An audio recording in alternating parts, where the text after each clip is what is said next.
Welcome, and thank you for joining this reading of Alice's Adventures in Wonderland by Lewis Carroll. You're about to enter a world of whimsy and quiet wonder, where logic bends and questions linger like mist. The tone is gentle, playful, and slightly dreamlike. Each chapter unfolds with a slow, thoughtful rhythm, like a whisper through a garden of oddities. Now, let us begin. Chapter 1. Down the rabbit hole. Alice was beginning to get very tired of sitting by her sister on the bank and of having nothing to do. Once or twice, she had peeped into the book her sister was reading, but it had no pictures or conversations in it. And what is the use of a book, thought Alice, without pictures or conversations? So she was considering in her own mind, as well as she could, for the hot day made her feel very sleepy and stupid. Whether the pleasure of making a daisy chain would be worth the trouble of getting up and picking the daisies. When, suddenly, a white rabbit with pink eyes ran close by her. There was nothing so very remarkable in that, nor did Alice think it so. Very much out of the way to hear the rabbit say to itself, oh dear, I shall be late." When she thought it over afterwards, it occurred to her that she ought to have wondered at this, but at the time it all seemed quite natural. But when the rabbit actually took a watch out of its waistcoat pocket and looked at it, and then hurried on, Alice started to her feet, for it flashed across her mind that she had never before seen a rabbit with either a waistcoat pocket or a watch to take out of it, and burning with curiosity, she ran across the field after it, and fortunately was just in time to see it pop down a large rabbit hole under the hedge. In another moment, down went Alice after it, never once considering how in the world she was to get out again. The rabbit hole went straight on like a tunnel for some way, and then dipped suddenly down, so suddenly that Alice had not a moment to think about stopping herself before she found herself falling down a very deep well. Either the well was very deep, or she fell very slowly, for she had plenty of time as she went down to look about her, and to wonder what was going to happen next. First, she tried to look down and make out what she was coming to, but it was too dark to see anything. Then she looked at the sides of the well, and noticed that they were filled with cupboards and bookshelves. Here and there she saw maps and pictures hung upon pegs. She took down a jar from one of the shelves as she passed. It was labeled orange marmalade, but to her great disappointment, it was empty. She did not like to drop the jar for fear of killing somebody underneath, so managed to put it into one of the cupboards as she fell past it. Well, thought Alice to herself, after such a fall as this, I shall think nothing of tumbling downstairs. How brave they'll all think me at home. Why, I wouldn't say anything about it, even if I fell off the top of the house. Which was very likely true. Down, down, down. Would the fall never come to an end? I wonder how many miles I've fallen by this time, she said aloud. I must be getting somewhere near the center of the earth. Let me see. That would be 4,000 miles down. I think, for, you see, Alice had learnt several things of this sort in her lessons in the schoolroom, and though this was not a very good opportunity for showing off her knowledge, as there was no one to listen to her, still it was good practice to say it over. Yes, that's about the right distance, but then I wonder what latitude or longitude I've got to. Alice had no idea what latitude was, or longitude either, but thought they were nice grand words to say. Presently, she began again. I wonder if I shall fall right through the earth. How funny it'll seem to come out among the people that walk with their heads downward. The antipathies, I think. She was rather glad there was no one listening, this time, as it didn't sound at all the right word, but I shall have to ask them what the name of the country is, you know. Please, ma'am, is this New Zealand or Australia? And she tried to curtsy as she spoke. Fancy curtsying as you're falling through the air. Do you think you could manage it? And what an ignorant little girl. She'll thank me for asking. No, it'll never do to ask. Perhaps I shall see it written up somewhere. Down, down, down. There was nothing else to do, so Alice soon began talking again. Dinah'll miss me very much tonight, I should think. Dinah was the cat. I hope they'll remember her saucer of milk at tea time. Dinah, my dear, I wish you were down here with me. There are no mice in the air, I'm afraid, but you might catch a bat, and that's very like a mouse, you know. But do cats eat bats, I wonder? And here Alice began to get rather sleepy, and went on saying to herself in a dreamy sort of way, do cats eat bats? Do cats eat bats? And sometimes, do bats eat cats? For, you see, as she couldn't answer either question, it didn't much matter which way she put it. She felt that she was dozing off, and had just begun to dream that she was walking hand in hand with Dinah, and saying to her very earnestly, now, Dinah, tell me the truth. Did you ever eat a bat? When suddenly, thump, thump, down she came upon a heap of sticks and dry leaves, and the fall was over. Alice was not a bit hurt, and she jumped up onto her feet in a moment. She looked up, but it was all dark overhead. Before her was another long passage, and the white rabbit was still in sight, hurrying down it. There was not a moment to be lost. Away went Alice like the wind, and was just in time to hear it say, as it turned a corner, "Oh, my ears and whiskers, how late it's getting." She was close behind it when she turned the corner, but the rabbit was no longer to be seen. She found herself in a long, low hall, which was lit up by a row of lamps hanging from the roof. There were doors all round the hall, but they were all locked. And when Alice had been all the way down one side and up the other, trying every door, she walked sadly down the middle, wondering how she was ever to get out again. Suddenly, she came upon a little three-legged table, all made of solid glass. There was nothing on it except a tiny golden key, and Alice's first thought was that it might belong to one of the doors of the hall. But alas, either the locks were too large or the key was too small, but at any rate it would not open any of them. However, on the second time round, she came upon a low curtain she had not noticed before, and behind it was a little door about 15 inches high. She tried the little golden key in the lock, and to her great delight it fitted. Alice opened the door and found that it led into a small passage, not much larger than a rat hole. She knelt down and looked along the passage into the loveliest garden you ever saw. How she longed to get out of that dark hall and wander about among those beds of bright flowers and those cool fountains, but she could not even get her head through the doorway. And even if my head would go through, thought poor Alice, it would be of very little use without my shoulders. Oh, how I wish I could shut up like a telescope. I think I could, if I only knew how to begin. For, you see, so many out-of-the-way things had happened lately, that Alice had begun to think that very few things indeed were really impossible. There seemed to be no use in waiting by the little door, so she went back to the table, half hoping she might find another key on it, or at any rate a book of rules for shutting people up like telescopes. This time she found a little bottle on it, which certainly was not here before, said Alice, and round the neck of the bottle was a paper label, with the words "Drink M.E." beautifully printed on it in large letters. It was all very well to say, "Drink me," but the wise little Alice was not going to do that in a hurry. "No, I'll look first," she said, "and see whether it's marked poison or not."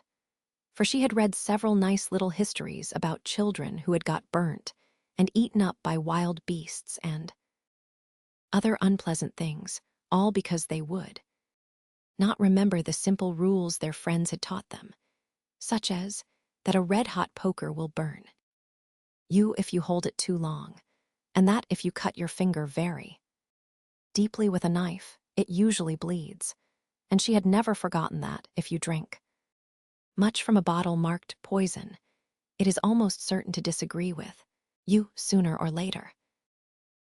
However, this bottle was not marked poison, so Alice ventured to taste it, and finding it very nice. It had, in fact, a sort of mixed flavor of cherry tart, custard, pineapple, roast turkey, toffee, and hot buttered toast. She very soon finished it off. "What a curious feeling," said Alice. "I must be shutting up like a telescope." And so it was indeed. She was now only 10 inches high, and her face brightened up at the thought that she was now the right size for going through the little door into that lovely garden. First, however, she waited for a few minutes to see if she was going to shrink any further. She felt a little nervous about this, for it might end, you know, said Alice to herself, in my going out altogether like a candle. I wonder what I should be like then. And she tried to fancy what the flame of a candle is like after the candle is blown out, for she could not remember ever having seen such a thing. After a while, finding that nothing more happened, she decided on going into the garden at once. But alas for poor Alice, when she got to the door, she found she had forgotten the little golden key, and when she went back to the table for it, she found she could not possibly reach it. She could see it quite plainly through the glass, and she tried her best to climb up one of the legs of the table, but it was too slippery. And when she had tired herself out with trying, the poor little thing sat down and cried. "Come, there's no use in crying like that," said Alice to herself, rather sharply.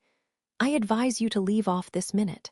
She generally gave herself very good advice, though she very seldom followed it, and sometimes she scolded herself so severely as to bring tears into her eyes. And once she remembered trying to box her own ears for having cheated herself in a game of croquet.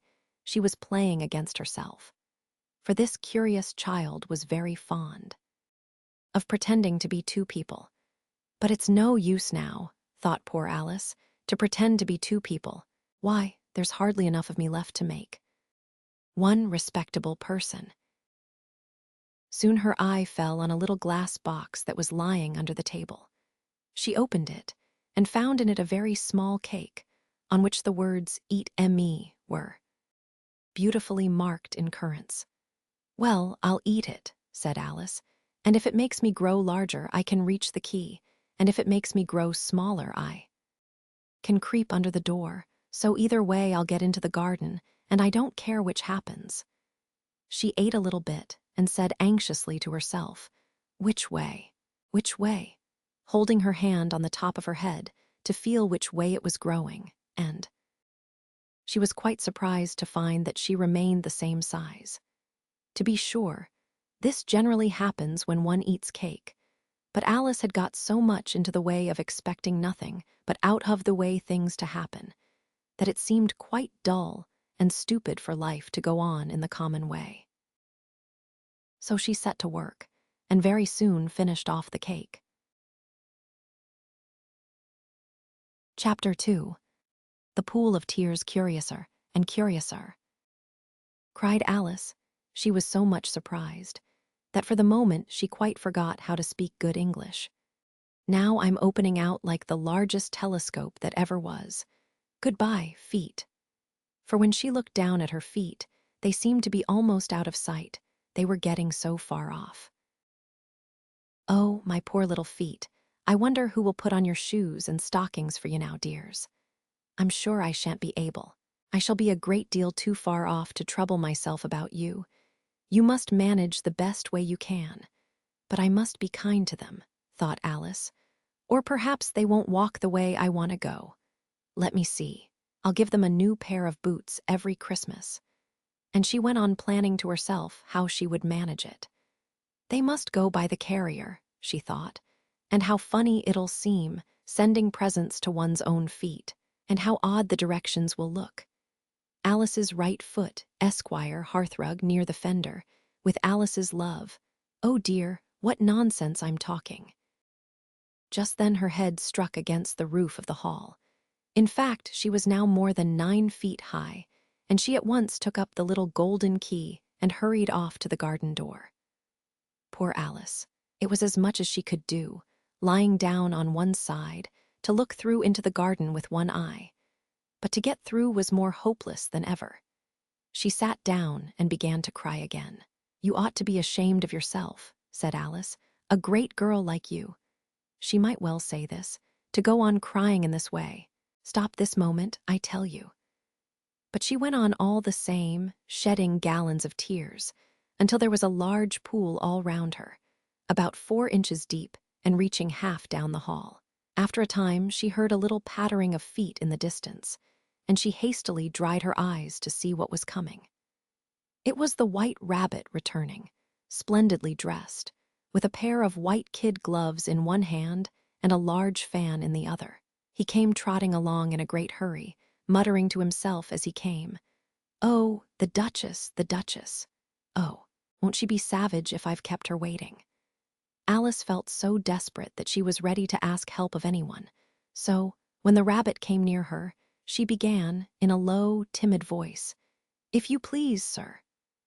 The rabbit started violently, dropped the white kid gloves and the fan, and scurried away into the darkness as hard as he could go. Alice took up the fan and gloves, and, as the hall was very hot, she kept fanning herself all the time she went on talking. "Dear, dear, how queer everything is today. And yesterday things went on just as usual. I wonder if I've been changed in the night. Let me think. Was I the same when I got up this morning?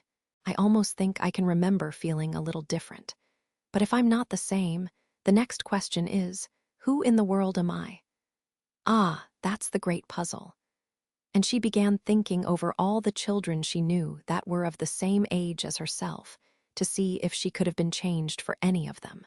"I'm sure I'm not Ada," she said, "for her hair goes in such long ringlets, and mine doesn't go in ringlets at all. And I'm sure I can't be Mabel, for I know all sorts of things, and she, oh, she knows such a very little. Besides, she's she, and I'm I, and, oh dear, how puzzling it all is. I'll try if I know all the things I used to know. Let me see. 4 times 5 is 12, and 4 times 6 is 13, and 4 times 7 is, oh dear. I shall never get to 20 at that rate. However, the multiplication table doesn't signify. Let's try geography. London is the capital of Paris, and Paris is the capital of Rome, and Rome. No, that's all wrong, I'm certain. I must have been changed for Mabel. I'll try and say, how doth the little?" And she crossed her hands on her lap, as if she were saying lessons, and began to repeat it. But her voice sounded hoarse and strange, and the words did not come the same as they used to do. "How doth the little crocodile improve his shining tail, and pour the waters of the Nile on every golden scale? How cheerfully he seems to grin, how neatly spread his claws, and welcome little fishes in with gently smiling jaws." "I'm sure those are not the right words," said poor Alice, and her eyes filled with tears again as she went on. "I must be Mabel after all, and I shall have to go and live in that poky little house, and have next to no toys to play with, and oh, ever so many lessons to learn. No, I've made up my mind about it. If I'm Mabel, I'll stay down here. It'll be no use their putting their heads down and saying, 'Come up again, dear.' I shall only look up and say, 'Who am I then?' Tell me that first, and then, if I like being that person, I'll come up. If not, I'll stay down here till I'm somebody else. But oh dear," cried Alice, with a sudden burst of tears, "I do wish they would put their heads down. I am so very tired of being all alone here." As she said this, she looked down at her hands, and was surprised to see that she had put on one of the rabbit's little white kid gloves while she was talking. "How can I have done that?" she thought. "I must be growing small again." She got up and went to the table to measure herself by it, and found that, as nearly as she could guess, she was now about 2 feet high, and was going on shrinking rapidly. She soon found out that the cause of this was the fan she was holding, and she dropped it hastily, just in time to avoid shrinking away altogether. "That was a narrow escape," said Alice, a good deal frightened at the sudden change, but very glad to find herself still in existence. "And now for the garden," and she ran with all speed back to the little door. But alas, the little door was shut again, and the little golden key was lying on the glass table as before.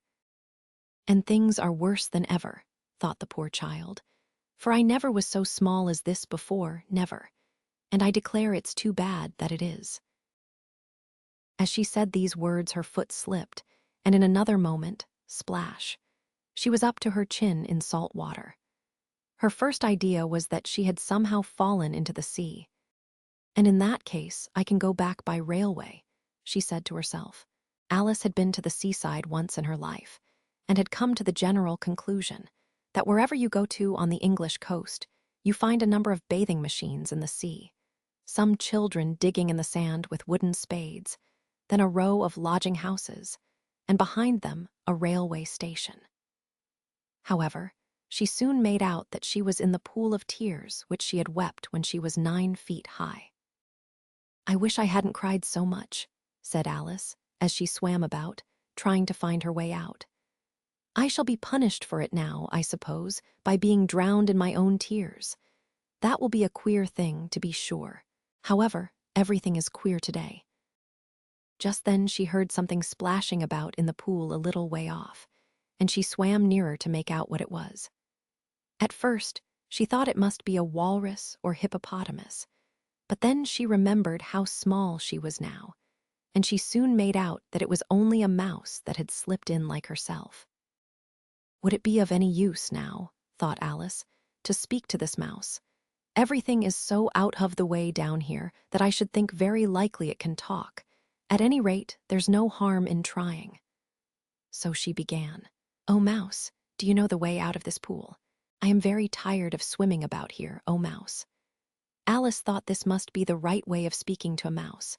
She had never done such a thing before, but she remembered having seen in her brother's Latin grammar, "A mouse of a mouse to a mouse, oh mouse." The mouse looked at her rather inquisitively, and seemed to her to wink with one of its little eyes, but it said nothing. "Perhaps it doesn't understand English," thought Alice. "I dare say it's a French mouse, come over with William the Conqueror." For, with all her knowledge of history, Alice had no very clear notion how long ago anything had happened. So she began again, "Où est ma chat?" which was the first sentence in her French lesson book. The mouse gave a sudden leap out of the water and seemed to quiver all over with fright. "Oh, I beg your pardon," cried Alice hastily, afraid that she had hurt the poor animal's feelings. "I quite forgot you didn't like cats." "Not like cats?" cried the mouse in a shrill, passionate voice. "Would you like cats if you were me?" "Well, perhaps not," said Alice in a soothing tone. "Don't be angry about it.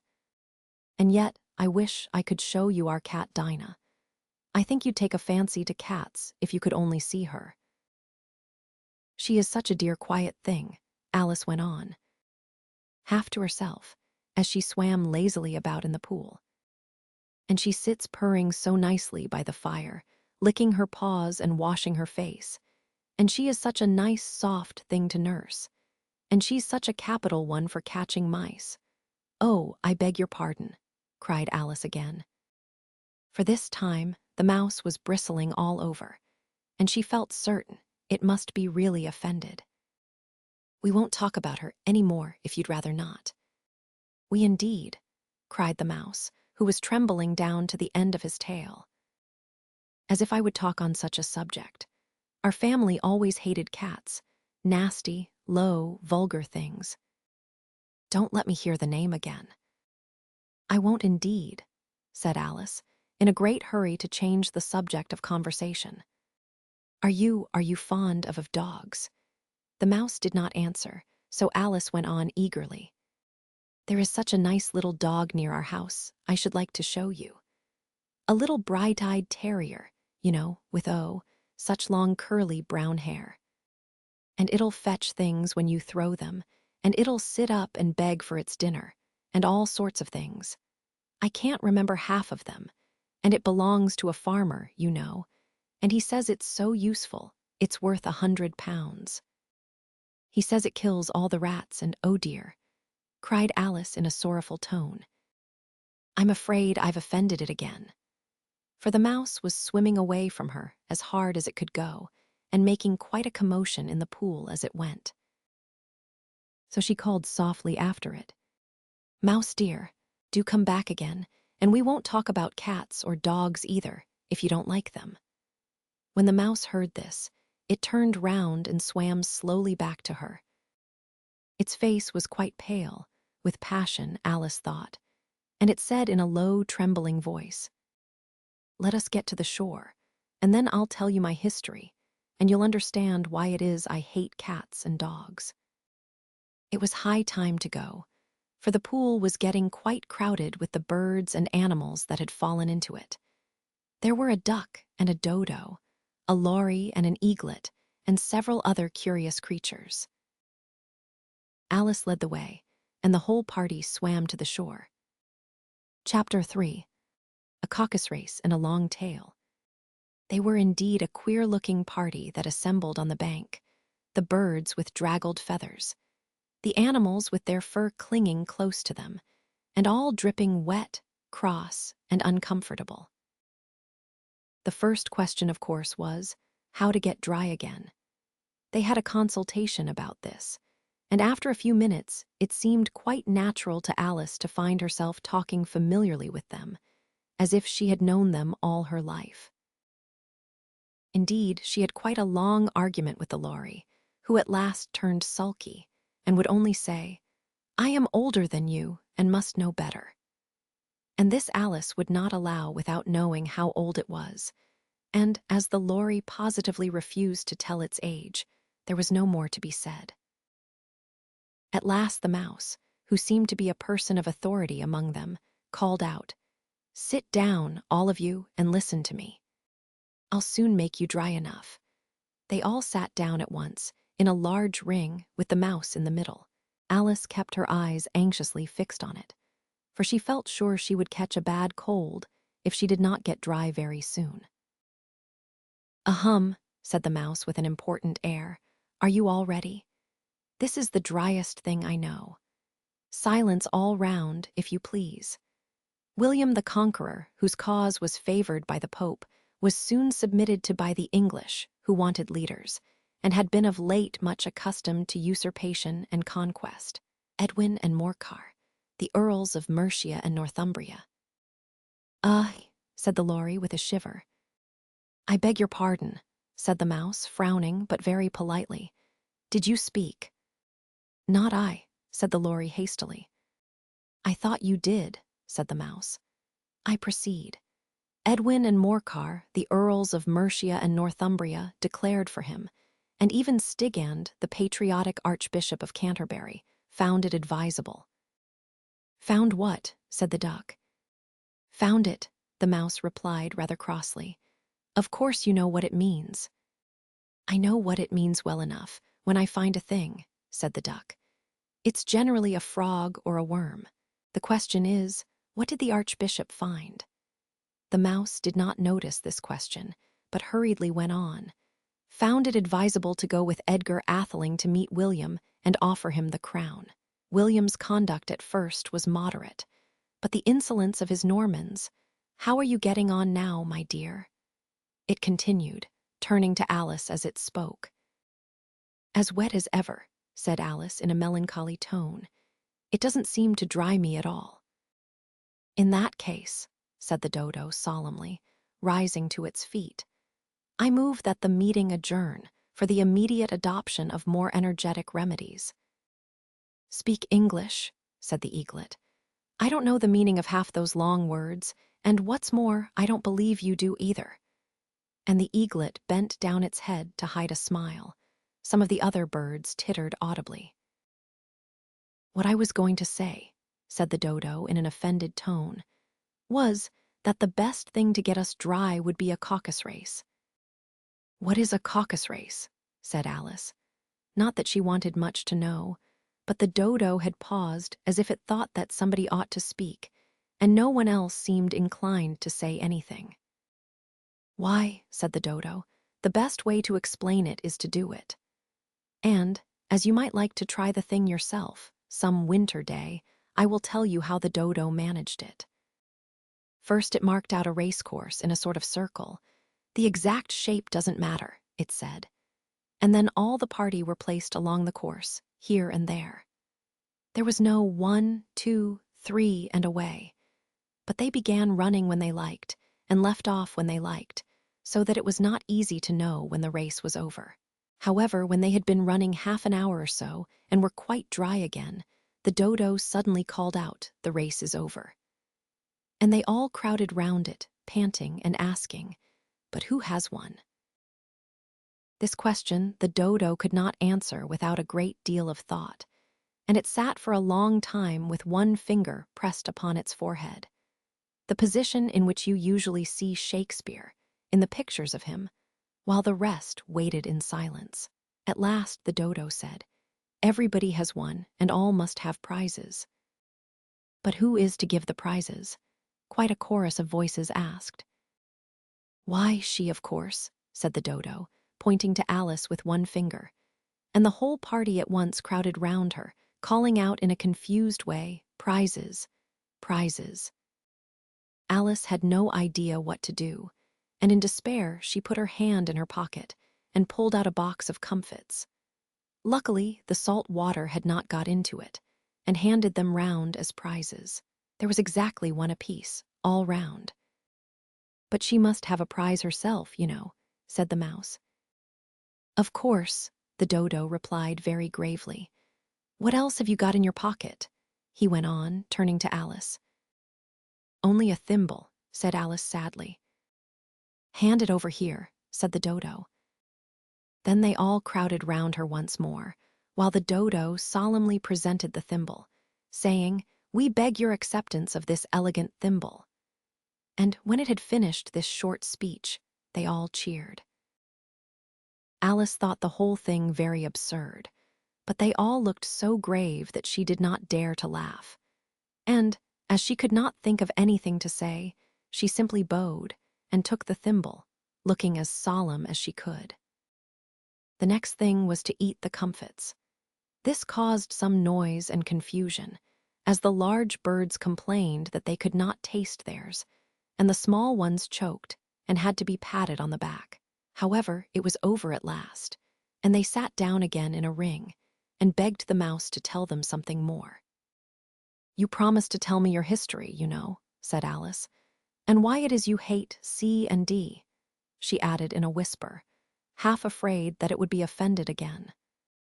"Mine is a long and a sad tale," said the mouse, turning to Alice and sighing. "It is a long tale, certainly," said Alice, looking down with wonder at the mouse's tail. "But why do you call it sad?" And she kept on puzzling about it while the mouse was speaking, so that her idea of the tale was something like this. Fury said to a mouse that he met in the house, "Let us both go to law, I will prosecute you. Come. I'll take no denial, we must have a trial, for really this morning I've nothing to do." Said the mouse to the cur, "Such a trial, dear sir, with no jury or judge, would be wasting our breath." "I'll be judge, I'll be jury," said cunning old Fury. "I'll try the whole cause and condemn you to death." "You are not attending," said the mouse to Alice severely. "What are you thinking of?" "I beg your pardon," said Alice very humbly. "You had got to the fifth bend, I think." "I had not," cried the mouse sharply and very angrily. "A knot," said Alice, always ready to make herself useful and looking anxiously about her. "Oh, do let me help to undo it." "I shall do nothing of the sort," said the mouse, getting up and walking away. "You insult me by talking such nonsense." "I didn't mean it," pleaded poor Alice, "but you're so easily offended, you know." The mouse only growled in reply. "Please come back and finish your story," Alice called after it, and the others all joined in chorus. "Yes, please do." But the mouse only shook its head impatiently and walked a little quicker. "What a pity it wouldn't stay," sighed the lorry, as soon as it was quite out of sight, and an old crab took the opportunity of saying to her daughter, "Ah, my dear, let this be a lesson to you never to lose your temper. Hold your tongue." "Ma," said the young crab a little snappishly, "you're enough to try the patience of an oyster." "I wish I had our Dinah here, I know I do," said Alice aloud, addressing nobody in particular. "She'd soon fetch it back." "And who is Dinah, if I might venture to ask the question?" said the lorry. Alice replied eagerly, for she was always ready to talk about her pet.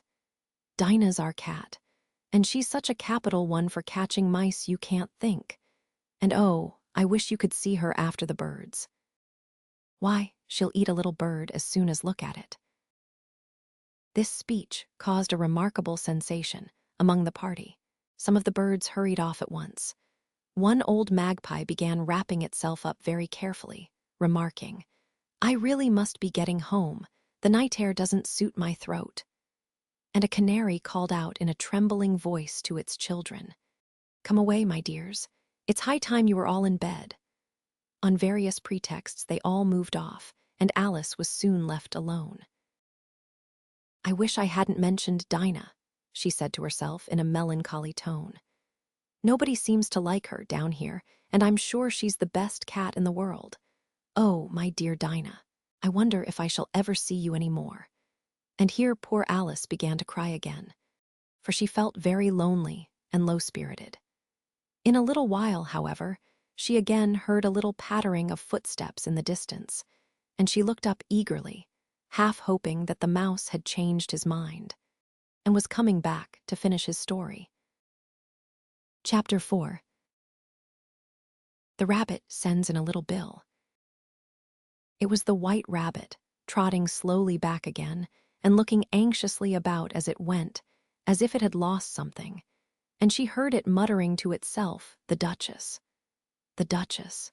Oh, my dear paws. Oh, my fur and whiskers. She'll get me executed, as sure as ferrets are ferrets. Where can I have dropped them, I wonder?" Alice guessed in a moment that it was looking for the fan and the pair of white kid gloves, and she very good-naturedly began hunting about for them. But they were nowhere to be seen. Everything seemed to have changed since her swim in the pool. And the great hall, with the glass table and the little door, had vanished completely.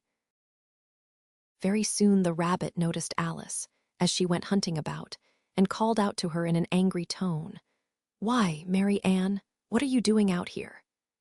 Run home this moment and fetch me a pair of gloves and a fan. Quick now." And Alice was so much frightened that she ran off at once in the direction it pointed to, without trying to explain the mistake it had made. "He took me for his housemaid," she said to herself as she ran. "How surprised he'll be when he finds out who I am. But I'd better take him his fan and gloves, that is, if I can find them."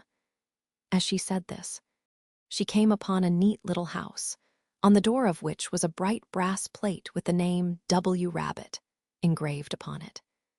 She went in without knocking and hurried upstairs, in great fear lest she should meet the real Mary Ann, and be turned out of the house before she had found the fan and gloves.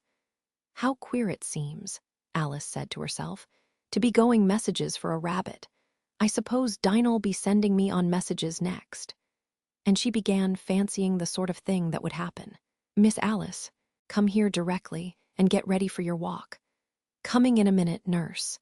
But I've got to see that the mouse doesn't get out. Only I don't think," Alice went on, "that they'd let Dinah stop in the house if it began ordering people about like that." By this time, she had found her way into a tidy little room with a table in the window, and on it, as she had hoped, a fan and 2 or 3 pairs of tiny white kid gloves. She took up the fan and a pair of the gloves, and was just going to leave the room, when her eye fell upon a little bottle that stood near the looking-glass. There was no label this time with the words "Drink M.E., but nevertheless, she uncorked it and put it to her lips. "I know something interesting is sure to happen," she said to herself, "whenever I eat or drink anything, so I'll just see what this bottle does." I do hope it'll make me grow large again, for really I'm quite tired of being such a tiny little thing. It did so indeed, and much sooner than she had expected. Before she had drunk half the bottle, she found her head pressing against the ceiling and had to stoop to save her neck from being broken.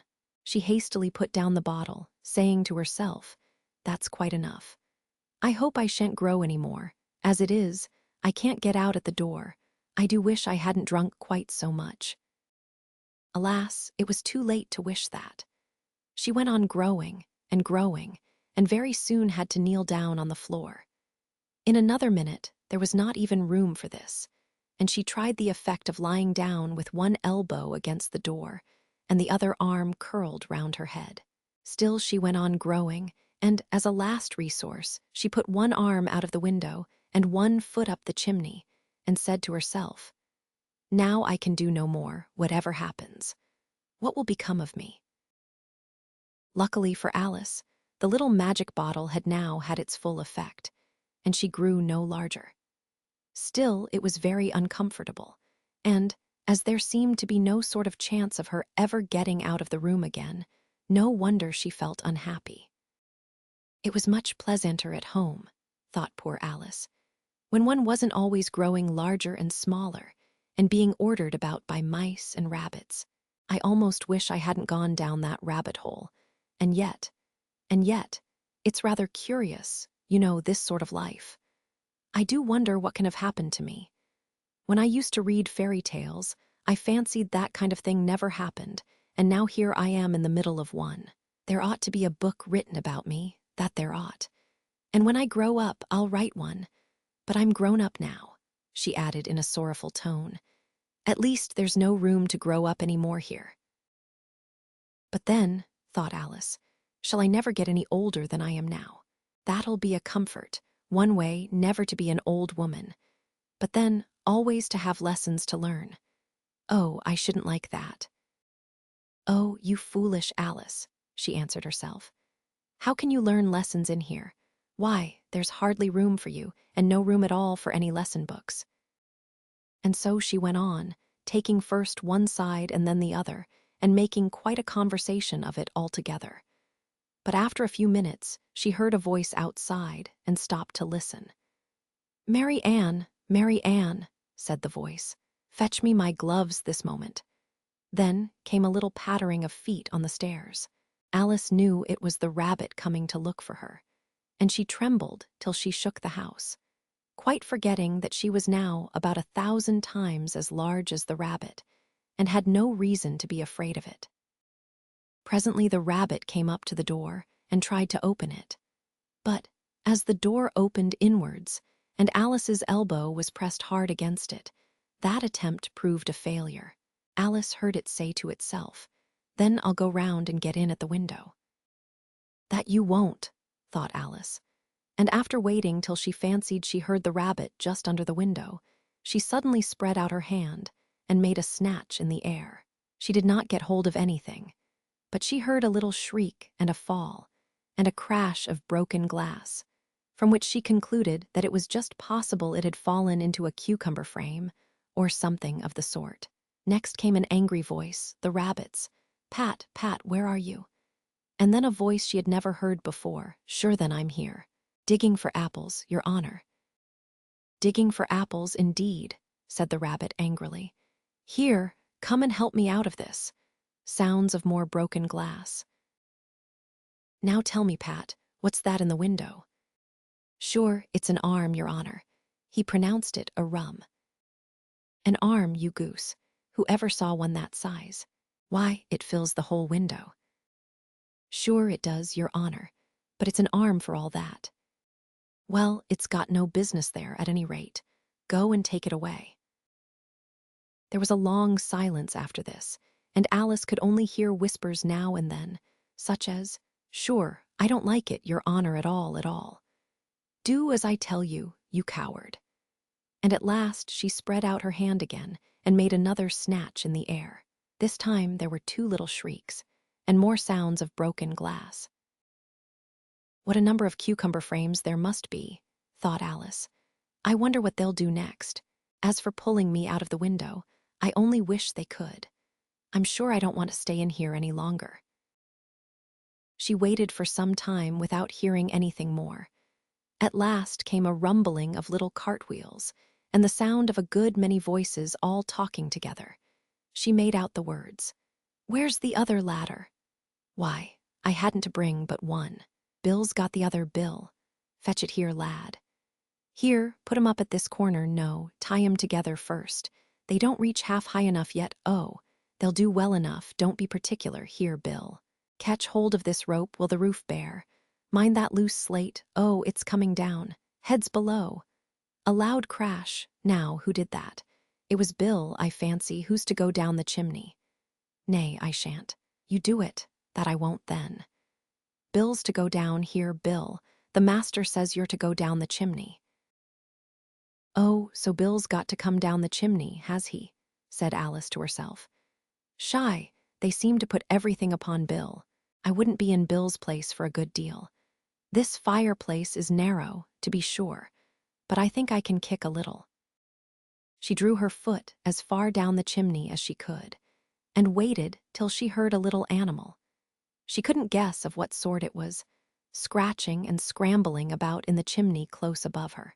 Then, saying to herself, "This is Bill," she gave one sharp kick and waited to see what would happen next. The first thing she heard was a general chorus of "There goes Bill." Then the rabbit's voice along, "Catch him, you by the hedge." Then silence, and then another confusion of voices. "Hold up his head. Brandy now, don't choke him. How was it, old fellow? What happened to you? Tell us all about it." Last came a little feeble, squeaking voice. "That's Bill," thought Alice. "Well, I hardly know no more, thank ye. I'm better now. But I'm a deal too flustered to tell you. All I know is, something comes at me like a jack-in-the-box, and up I goes like a skyrocket." "So you did, old fellow," said the others. "We must burn the house down," said the rabbit's voice, and Alice called out as loud as she could, "If you do, I'll set Dinah at you." There was a dead silence instantly, and Alice thought to herself, "I wonder what they will do next. If they had any sense, they'd take the roof off." After a minute or two, they began moving about again, and Alice heard the rabbit say, "A barrowful will do, to begin with." A barrowful of what? thought Alice. But she had not long to doubt, for the next moment a shower of little pebbles came rattling in at the window, and some of them hit her in the face. "I'll put a stop to this," she said to herself, and shouted out, "You'd better not do that again," which produced another dead silence.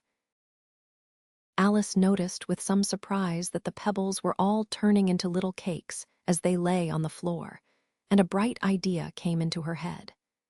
"If I eat one of these cakes," she thought, "it's sure to make some change in my size, and as it can't possibly make me larger, it must make me smaller, I suppose." So she swallowed one of the cakes, and was delighted to find that she began shrinking directly. As soon as she was small enough to get through the door, she ran out of the house, and found quite a crowd of little animals and birds waiting outside. The poor little lizard, Bill, was in the middle, being held up by 2 guinea pigs, who were giving it something out of a bottle. They all made a rush at Alice the moment she appeared, but she ran off as hard as she could, and soon found herself safe in a thick wood. "The first thing I've got to do," said Alice to herself, as she wandered about in the wood, "is to grow to my right size again, and the second thing is to find my way into that lovely garden. I think that will be the best plan." It sounded an excellent plan, no doubt, and very neatly and simply arranged. The only difficulty was that she had not the smallest idea how to set about it. And while she was peering about anxiously among the trees, a little sharp bark just over her head made her look up in a great hurry. An enormous puppy was looking down at her with large round eyes, and feebly stretching out one paw, trying to touch her. "Poor little thing," said Alice, in a coaxing tone, and she tried hard to whistle to it, but she was terribly frightened, all the time at the thought that it might be hungry, in which case it would be very likely to eat her up in spite of all her coaxing. Hardly knowing what she did, she picked up a little bit of stick and held it out to the puppy. Whereupon the puppy jumped into the air off all its feet at once, with a yelp of delight, and rushed at the stick, and made believe to worry it. Then Alice dodged behind a great thistle, to keep herself from being run over. And the moment she appeared on the other side, the puppy made another rush at the stick, and tumbled head over heels in its hurry to get hold of it. Then Alice, thinking it was very like having a game of play with a cart horse, and expecting every moment to be trampled under its feet, ran round the thistle again. Then the puppy began a series of short charges at the stick, running a very little way forwards each time and a long way back, and barking hoarsely all the while, till at last it sat down a good way off, panting, with its tongue hanging out of its mouth, and its great eyes half shut. This seemed to Alice a good opportunity for making her escape, so she set off at once, and ran till she was quite tired and out of breath, until the puppy's bark sounded quite faint in the distance. "And yet what a dear little puppy it was," said Alice, as she leant against a buttercup to rest herself, and fanned herself with one of the leaves. "I should have liked teaching it tricks very much, if I'd only been the right size to do it. Oh dear, I'd nearly forgotten that I've got to grow up again. Let me see, how is it to be managed? I suppose I ought to eat or drink something or other, but the great question is, what?" The great question certainly was, what? Alice looked all round her at the flowers and the blades of grass, but she did not see anything that looked like the right thing to eat or drink under the circumstances. There was a large mushroom growing near her, about the same height as herself, and when she had looked under it, and on both sides of it, and behind it, it occurred to her that she might as well look and see what was on the top of it. She stretched herself up on tiptoe and peeped over the edge of the mushroom, and her eyes immediately met those of a large blue caterpillar that was sitting on the top with its arms folded, quietly smoking a long hookah and taking not the smallest notice of her or of anything else. Chapter 5. Advice from a Caterpillar. The caterpillar and Alice looked at each other for some time in silence. At last the caterpillar took the hookah out of its mouth and addressed her in a languid, sleepy voice. "Who are you?" said the caterpillar.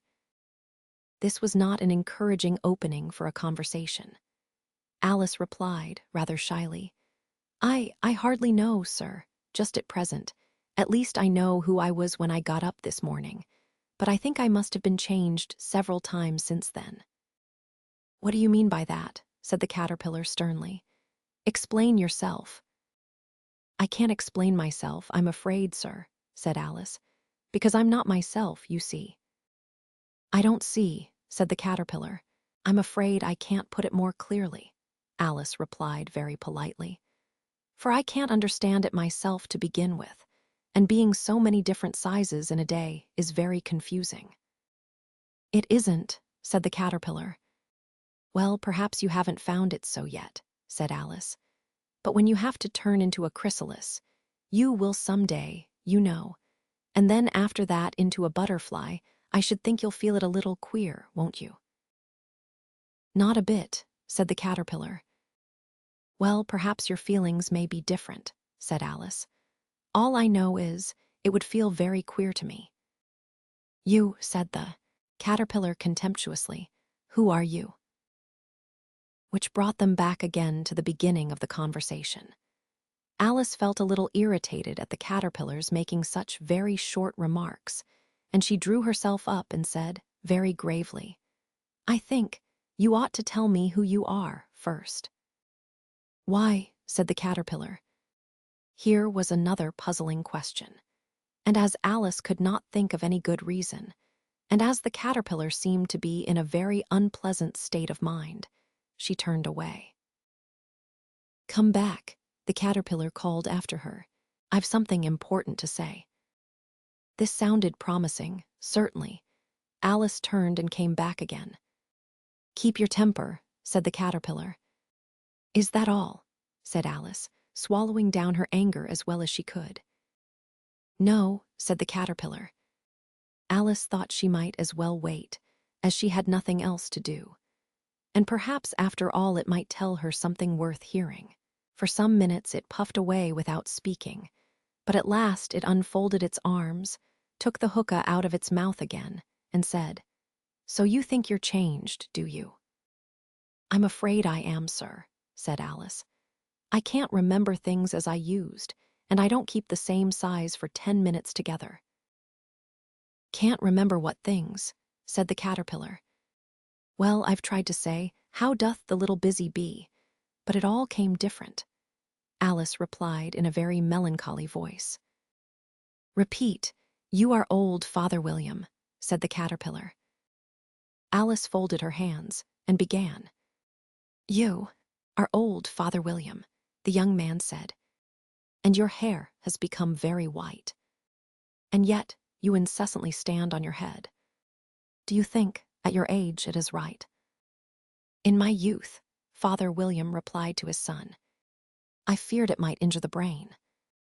But now that I'm perfectly sure I have none, why, I do it again and again." "You are old," said the youth, "as I mentioned before, and have grown most uncommonly fat. Yet you turned a back somersault in at the door. Pray, what is the reason of that?" "In my youth," said the sage, as he shook his gray locks, "I kept all my limbs very supple. By the use of this ointment, 1 shilling the box. Allow me to sell you a couple." "You are old," said the youth, "and your jaws are too weak for anything tougher than suet. Yet you finished the goose, with the bones and the beak. Pray, how did you manage to do it?" "In my youth," said his father, "I took to the law, and argued each case with my wife. And the muscular strength, which it gave to my jaw, has lasted the rest of my life." "You are old," said the youth. "One would hardly suppose that your eye was as steady as ever. Yet you balanced an eel on the end of your nose. What made you so awfully clever?" "I have answered 3 questions, and that is enough," said his father. "Don't give yourself airs. Do you think I can listen all day to such stuff? Be off, or I'll kick you downstairs." "That is not said right," said the caterpillar. "Not quite right, I'm afraid," said Alice timidly. "Some of the words have got altered." "It is wrong from beginning to end," said the caterpillar decidedly, and there was silence for some minutes. The caterpillar was the first to speak. "What size do you want to be?" it asked. "Oh, I'm not particular as to size," Alice hastily replied. "Only one doesn't like changing so often, you know." "I don't know," said the caterpillar. Alice said nothing. She had never been so much contradicted in her life before, and she felt that she was losing her temper. "Are you content now?" said the caterpillar. "Well, I should like to be a little larger, sir, if you wouldn't mind," said Alice. 3 inches is such a wretched height to be." "It is a very good height indeed." "But I'm not used to it," pleaded poor Alice in a piteous tone. And she thought of herself. "I wish the creatures wouldn't be so easily offended." "You'll get used to it in time," said the caterpillar, and it put the hookah into its mouth and began smoking again. This time Alice waited patiently until it chose to speak again. In a minute or two, the caterpillar took the hookah out of its mouth and yawned once or twice and shook itself. Then it got down off the mushroom and crawled away in the grass, merely remarking as it went, "One side will make you grow taller, and the other side will make you grow shorter." "One side of what? The other side of what?" thought Alice to herself. "Of the mushroom," said the caterpillar, just as if she had asked it aloud, and in another moment it was out of sight. Alice remained looking thoughtfully at the mushroom for a minute, trying to make out which were the 2 sides of it. and as it was perfectly round, she found this a very difficult question. However, at last, she stretched her arms round it as far as they would go, and broke off a bit of the edge with each hand. "And now which is which?" she said to herself, and nibbled a little of the right hand bit to try the effect. The next moment she felt a violent blow underneath her chin. It had struck her foot. She was a good deal frightened by this very sudden change, but she felt that there was no time to be lost, as she was shrinking rapidly. So she set to work at once to eat some of the other bit. Her chin was pressed so closely against her foot that there was hardly room to open her mouth. But she did it at last, and managed to swallow a morsel of the left-hand bit. "Come, my head's free at last," said Alice in a tone of delight, which changed into alarm in another moment, when she found that her shoulders were nowhere to be found. All she could see, when she looked down, was an immense length of neck, which seemed to rise like a stalk out of a sea of green leaves that lay far below her. "What can all that green stuff be?" said Alice. "And where have my shoulders got to? And oh, my poor hands, how is it I can't see you?" She was moving them about as she spoke, but no result seemed to follow, except a little shaking among the distant green leaves. As there seemed to be no chance of getting her hands up to her head, she tried to get her head down to them, and was delighted to find that her neck would bend about easily in any direction, like a serpent. She had just succeeded in curving it down into a graceful zigzag, and was going to dive in among the leaves, which she found to be nothing but the tops of the trees under which she had been wandering, when a sharp hiss made her draw back in a hurry. A large pigeon had flown into her face, and was beating her violently with its wings. "Serpent!" screamed the pigeon. "I'm not a serpent," said Alice indignantly. "Let me alone." "Serpent, I say again," repeated the pigeon, but in a more subdued tone, and added with a kind of sob, "I've tried every way, and nothing seems to suit them." "I haven't the least idea what you're talking about," said Alice. "I've tried the roots of trees, and I've tried banks, and I've tried hedges," the pigeon went on, without attending to her. "But those serpents, there's no pleasing them." Alice was more and more puzzled, but she thought there was no use in saying anything more till the pigeon had finished. "As if it wasn't trouble enough hatching the eggs," said the pigeon, "but I must be on the lookout for serpents night and day. Why, I haven't had a wink of sleep these 3 weeks." "I'm very sorry you've been annoyed," said Alice, who was beginning to see its meaning. "And just as I'd taken the highest tree in the wood," continued the pigeon, raising its voice to a shriek, "and just as I was thinking I should be free of them at last, they must needs come wriggling down from the sky. Ugh, serpent." "But I'm not a serpent, I tell you," said Alice. I'm a.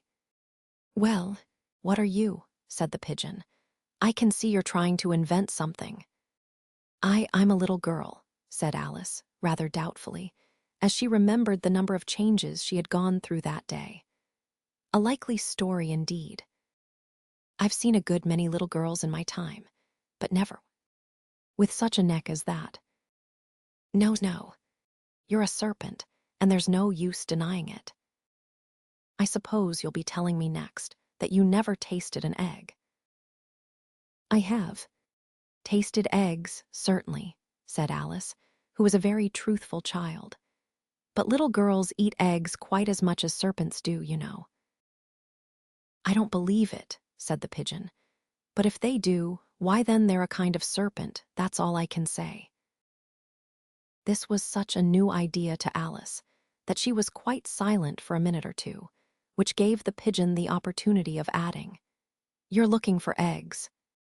"I know that well enough, and what does it matter to me whether you're a little girl or a serpent?"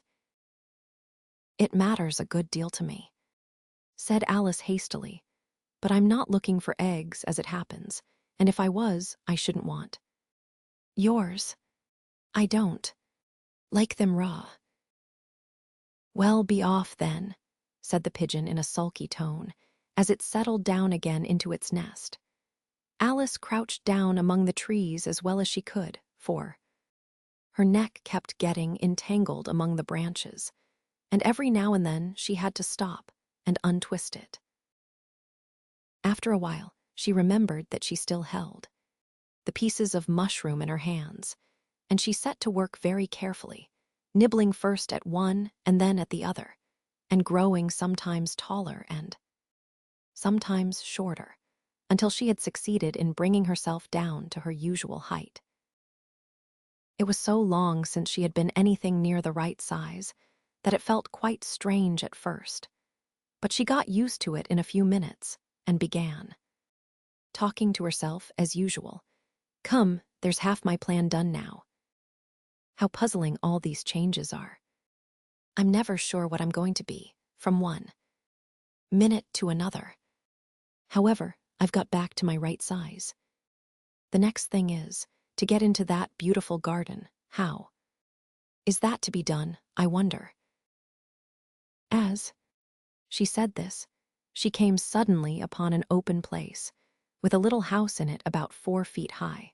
"Whoever lives there," thought Alice, "it'll never do to come upon them this size. Why, I should frighten them out of their wits." So she began nibbling at the right-hand bit again, and did not venture to go near the house till she had brought herself down to 9 inches high. Chapter 6. Pig and Pepper. For a minute or two she stood looking at the house, and wondering what to do next, when suddenly a footman in livery came running out of the wood. She considered him to be a footman because he was in livery. Otherwise, judging by his face only, she would have called him a fish, and rapped loudly at the door with his knuckles. It was opened by another footman in livery, with a round face and large eyes like a frog, and both footmen, Alice noticed, had powdered hair that curled all over their heads. She felt very curious to know what it was all about, and crept a little way out of the wood to listen. The fish footman began by producing from under his arm a great letter, nearly as large as himself, and this he handed over to the other, saying, in a solemn tone, "For the Duchess, an invitation from the Queen to play croquet." The frog footman repeated, in the same solemn tone, only changing the order of the words a little, "From the Queen, an invitation for the Duchess to play croquet." Then they both bowed low, and their curls got entangled together. Alice laughed so much at this that she had to run back into the wood for fear of their hearing her. And when she next peeped out, the fish footman was gone, and the other was sitting on the ground near the door, staring stupidly up into the sky. Alice went timidly up to the door and knocked. "There's no sort of use in knocking," said the footman, "and that for 2 reasons. First, because I'm on the same side of the door as you are. Secondly, because they're making such a noise inside. No one could possibly hear you." And certainly there was a most extraordinary noise going on within. Constant howling and sneezing, and every now and then a great crash, as if a dish or kettle had been broken to pieces. "Please, then," said Alice, "how am I to get in?" "There might be some sense in your knocking," the footman went on without attending to her, "if we had the door between us. For instance, if you were inside, you might knock, and I could let you out, you know." He was looking up into the sky all the time he was speaking, and this Alice thought decidedly uncivil. "But perhaps he can't help it," she said to herself. "His eyes are so very nearly at the top of his head. But at any rate, he might answer questions. How am I to get in?" she repeated aloud. "I shall sit here," the footman remarked, "till tomorrow." At this moment the door of the house opened, and a large plate came skimming out, straight at the footman's head. It just grazed his nose and broke to pieces against one of the trees behind him. "Or next day, maybe," the footman continued in the same tone, exactly as if nothing had happened. "How am I to get in?" asked Alice again, in a louder tone. "Are you to get in at all?" said the footman. "That's the first question, you know." It was, no doubt. Only Alice did not like to be told so. "It's really dreadful," she muttered to herself. "The way all the creatures argue. It's enough to drive one crazy." The footman seemed to think this a good opportunity for repeating his remark, with variations. "I shall sit here," he said, "on and off, for days and days." "But what am I to do?" said Alice. "Anything you like," said the footman, and began whistling. "Oh, there's no use in talking to him," said Alice desperately. "He's perfectly idiotic." And she opened the door and went in. The door led right into a large kitchen, which was full of smoke from one end to the other. The Duchess was sitting on a three-legged stool in the middle, nursing a baby. The cook was leaning over the fire, stirring a large cauldron which seemed to be full of soup. "There's certainly too much pepper in that soup," Alice said to herself, as well as she could for sneezing. There was certainly too much of it in the air. Even the Duchess sneezed occasionally. And as for the baby, it was sneezing and howling alternately without a moment's pause. The only things in the kitchen that did not sneeze were the cook and a large cat which was sitting on the hearth and grinning from ear to ear. "Please, would you tell me," said Alice, a little timidly, for she was not quite sure whether it was good manners for her to speak first, "why your cat grins like that?" "It's a Cheshire Cat," said the Duchess, "and that's why. Pig." She said the last word with such sudden violence that Alice quite jumped. But she saw in another moment that it was addressed to the baby, and not to her, so she took courage and went on again. "I didn't know that Cheshire Cats always grinned. In fact, I didn't know that cats could grin." "They all can," said the Duchess, "and most of 'em do." "I don't know of any that do," Alice said very politely, feeling quite pleased to have got into a conversation. "You don't know much," said the Duchess, "and that's a fact." Alice did not at all like the tone of this remark, and thought it would be as well to introduce some other subject of conversation. While she was trying to fix on one, the cook took the cauldron of soup off the fire, and at once set to work throwing everything within her reach at the Duchess and the baby. The fire irons came first, then followed a shower of saucepans, plates, and dishes. The Duchess took no notice of them, even when they hit her, and the baby was howling so much already that it was quite impossible to say whether the blows hurt it or not. "Oh, please mind what you're doing," cried Alice, jumping up and down in an agony of terror. "Oh, there goes his precious nose," as an unusually large saucepan flew close by it and very nearly carried it off.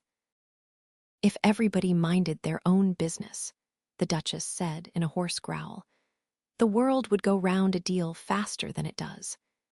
"Which would not be an advantage," said Alice, who felt very glad to get an opportunity of showing off a little of her knowledge. "Just think of what work it would make with the day and night. You see, the earth takes 24 hours to turn round on its axis." "Talking of axes," said the Duchess, "chop off her head." Alice glanced rather anxiously at the cook to see if she meant to take the hint. But the cook was busily stirring the soup and seemed not to be listening, so she went on again. 24 hours, I think, or is it 12? Oh, don't bother me. I never could abide figures." And with that she began nursing her child again, singing a sort of lullaby to it as she did so, and giving it a violent shake at the end of every line. "Speak roughly to your little boy, and beat him when he sneezes. He only does it to annoy, because he knows it teases." Chorus, in which the cook and the baby joined. "Wow, wow, wow." While the Duchess sang the second verse of the song, she kept tossing the baby violently up and down, and the poor little thing howled so that Alice could hardly hear the words. "I speak severely to my boy. I beat him when he sneezes." for he can thoroughly enjoy. The pepper when he pleases. Chorus. Wows, wow, wow. Here, you may nurse it a bit if you like, the Duchess said to Alice, flinging the baby at her as she spoke. I must go and get ready to play croquet with the Queen, and she hurried out of the room. The cook threw a frying pan after her as she went out, but it just missed her. Alice caught the baby with some difficulty, as it was a queer-shaped little creature, and held out its arms and legs in all directions. Just like a starfish, thought Alice. The poor little thing was snorting like a steam engine when she caught it, and kept doubling itself up and straightening itself out again. So that altogether, for the first minute or two, it was as much as she could do to hold it. As soon as she had made out the proper way of nursing it, which was to twist it up into a sort of knot, and then keep tight hold of its right ear and left foot, so as to prevent its undoing itself, she carried it out into the open air. If I don't take this child away with me, thought Alice, they're sure to kill it in a day or two. Wouldn't it be murder to leave it behind? She said the last words out loud, and the little thing grunted in reply. It had left off sneezing by this time. Don't grunt, said Alice. That's not at all a proper way of expressing yourself. The baby grunted again, and Alice looked very anxiously into its face to see what was the matter with it. There could be no doubt that it had a very turn-up nose, much more like a snout than a real nose. Also, its eyes were getting extremely small for a baby. Altogether, Alice did not like the look of the thing at all. But perhaps it was only sobbing, she thought, and looked into its eyes again to see if there were any tears. No, there were no tears. If you're going to turn into a pig, my dear, said Alice seriously, I'll have nothing more to do with you. Mind now. The poor little thing sobbed again, or grunted. It was impossible to say which, and they went on for some while in silence. Alice was just beginning to think to herself, now, what am I to do with this creature when I get it home? When it grunted again, so violently that she looked down into its face in some alarm. This time there could be no mistake about it. It was neither more nor less than a pig, and she felt that it would be quite absurd for her to carry it further. So she set the little creature down, and felt quite relieved to see it trot away quietly into the wood. If it had grown up, she said to herself, it would have made a dreadfully ugly child, but it makes rather a handsome pig, I think. And she began thinking over other children she knew, who might do very well as pigs, and was just saying to herself, if one only knew the right way to change them, when she was a little startled by seeing the Cheshire Cat sitting on a bough of a tree a few yards off. The cat only grinned when it saw Alice. It looked good-natured, she thought. Still, it had very long claws and a great many teeth, so she felt that it ought to be treated with respect. Cheshire Puss, she began rather timidly, as she did not at all know whether it would like the name. However, it only grinned a little wider. Come, it's pleased so far, thought Alice, and she went on. Would you tell me, please, which way I ought to go from here? That depends a good deal on where you want to get to, said the cat. I don't much care where, said Alice. Then it doesn't matter which way you go, said the cat. So long as I get somewhere, Alice added as an explanation. Oh, you're sure to do that, said the cat, if you only walk long enough. Alice felt that this could not be denied, so she tried another question. What sort of people live about here? In that direction. The cat said, waving its right paw round. Lives a hatter, and in that direction, waving the other paw. Lives a March hare. Visit either you like, they're both mad. But I don't want to go among mad people. Alice remarked, Oh, you can't help that. Said the cat, We're all mad here. I'm mad, you're mad. How do you know I'm mad? Said Alice, You must be. Said the cat, Or you wouldn't have come here. Alice didn't think that proved it at all. However, she went on. And how do you know that you're mad, to begin with? Said the cat, A dog's not mad. You grant that, I suppose so.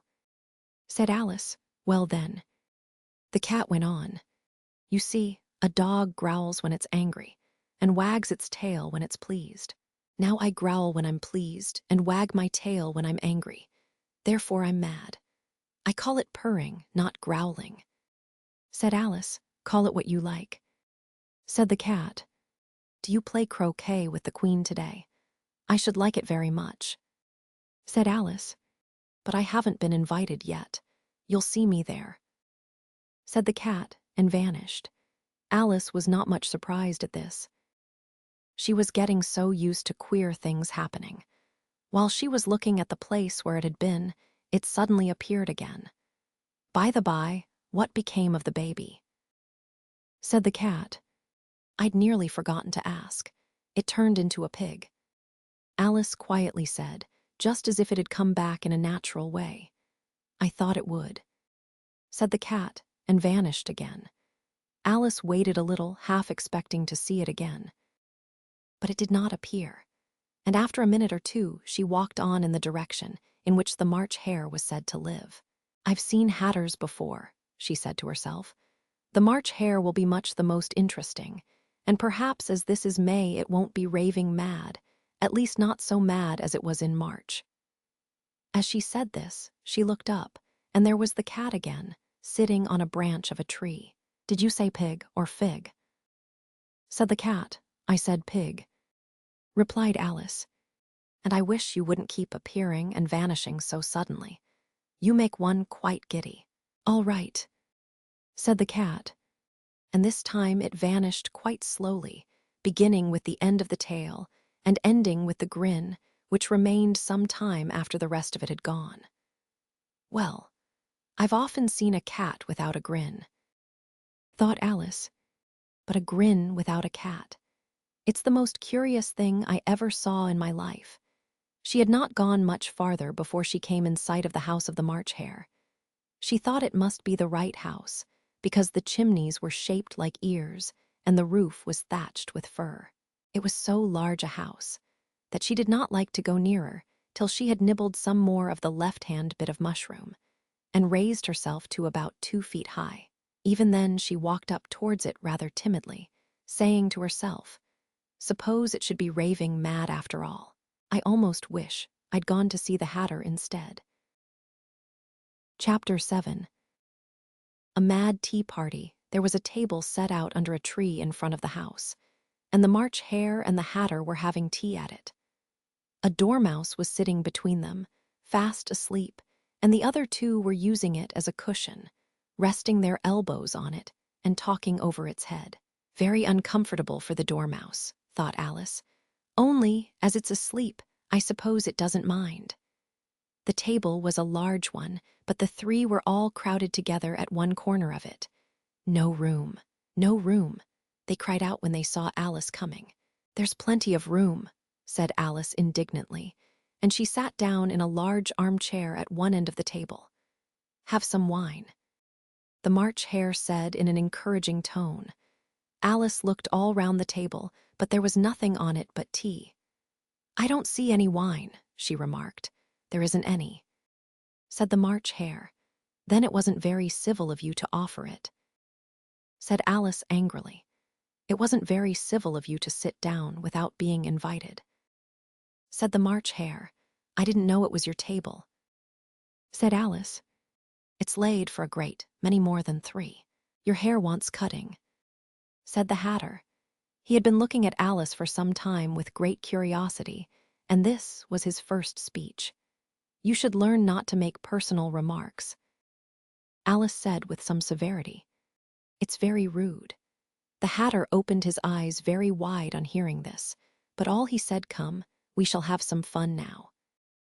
I'm glad they've begun asking riddles. I believe I can guess that, she added aloud. Do you mean that you think you can find out the answer to it?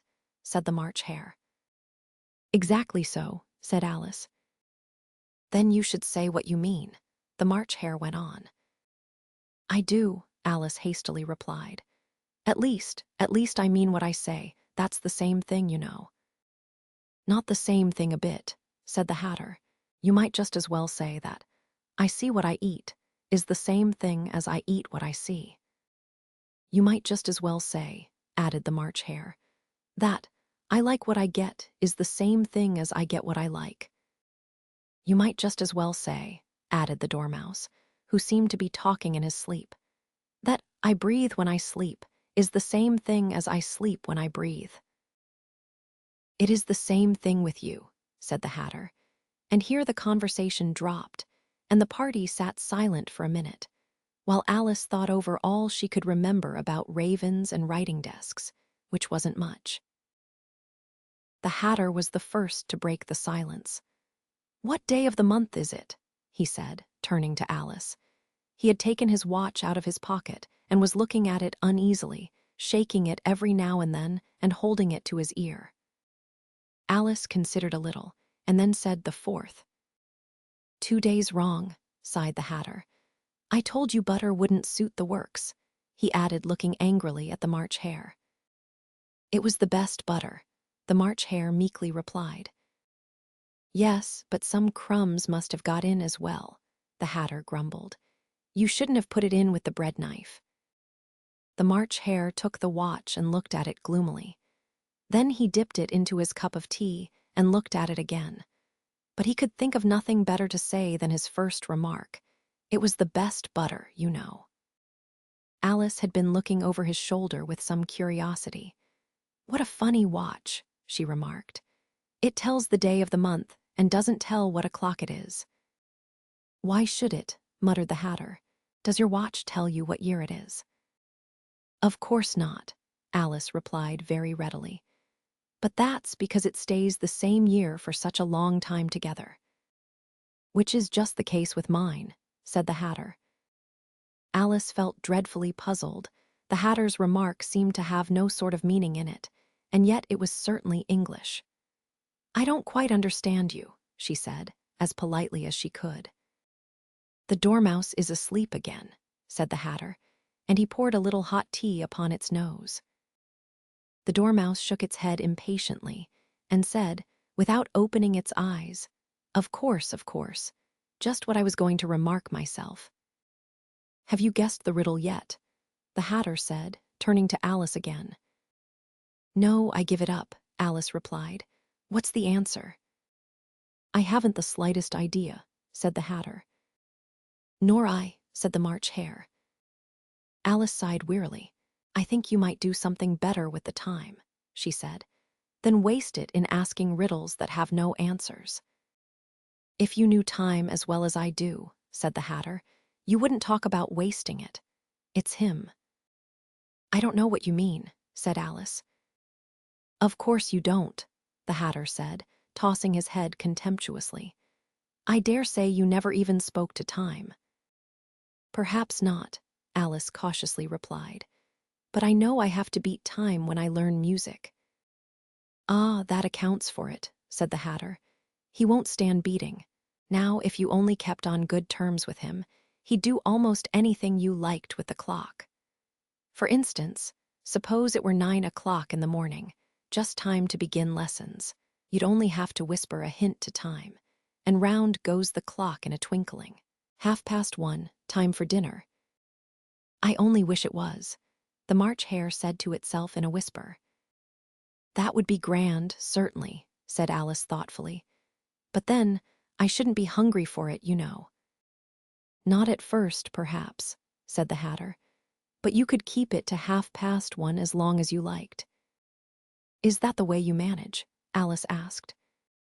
The Hatter shook his head mournfully. "Not I," he replied. "We quarreled last March, just before he went mad, you know," pointing with his teaspoon at the March Hare. "It was at the great concert given by the Queen of Hearts, and I had to sing 'Twinkle, Twinkle, Little Bat.' How I wonder what you're at. You know the song, perhaps." "I've heard something like it," said Alice.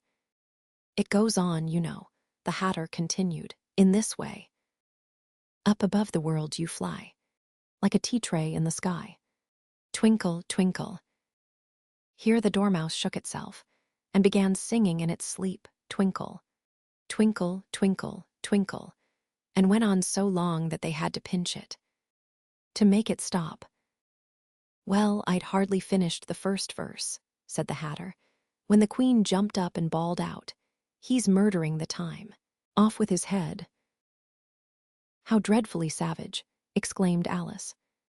"And ever since that," the Hatter went on in a mournful tone, "he won't do a thing I ask.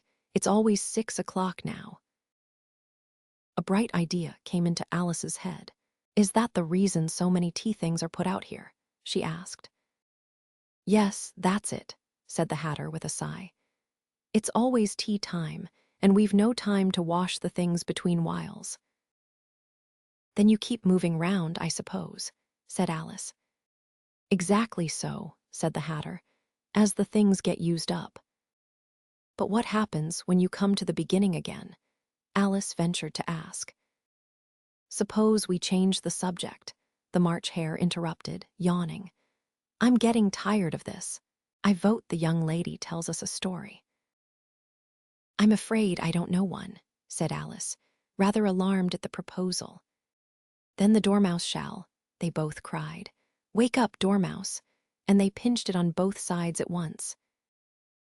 The Dormouse slowly opened his eyes. "I wasn't asleep," he said in a hoarse, feeble voice. "I heard every word you fellows were saying." "Tell us a story," said the March Hare. "Yes, please do," pleaded Alice. "And be quick about it," added the Hatter, "or you'll be asleep again before it's done." "Once upon a time there were 3 little sisters," the Dormouse began in a great hurry. "And their names were Elsie, Lacey, and Tilly, and they lived at the bottom of a well." "What did they live on?" said Alice, who always took a great interest in questions of eating and drinking. "They lived on treacle," said the Dormouse, after thinking a minute or two. "They couldn't have done that, you know," Alice gently remarked. "They'd have been ill." "So they were," said the Dormouse. "Very ill."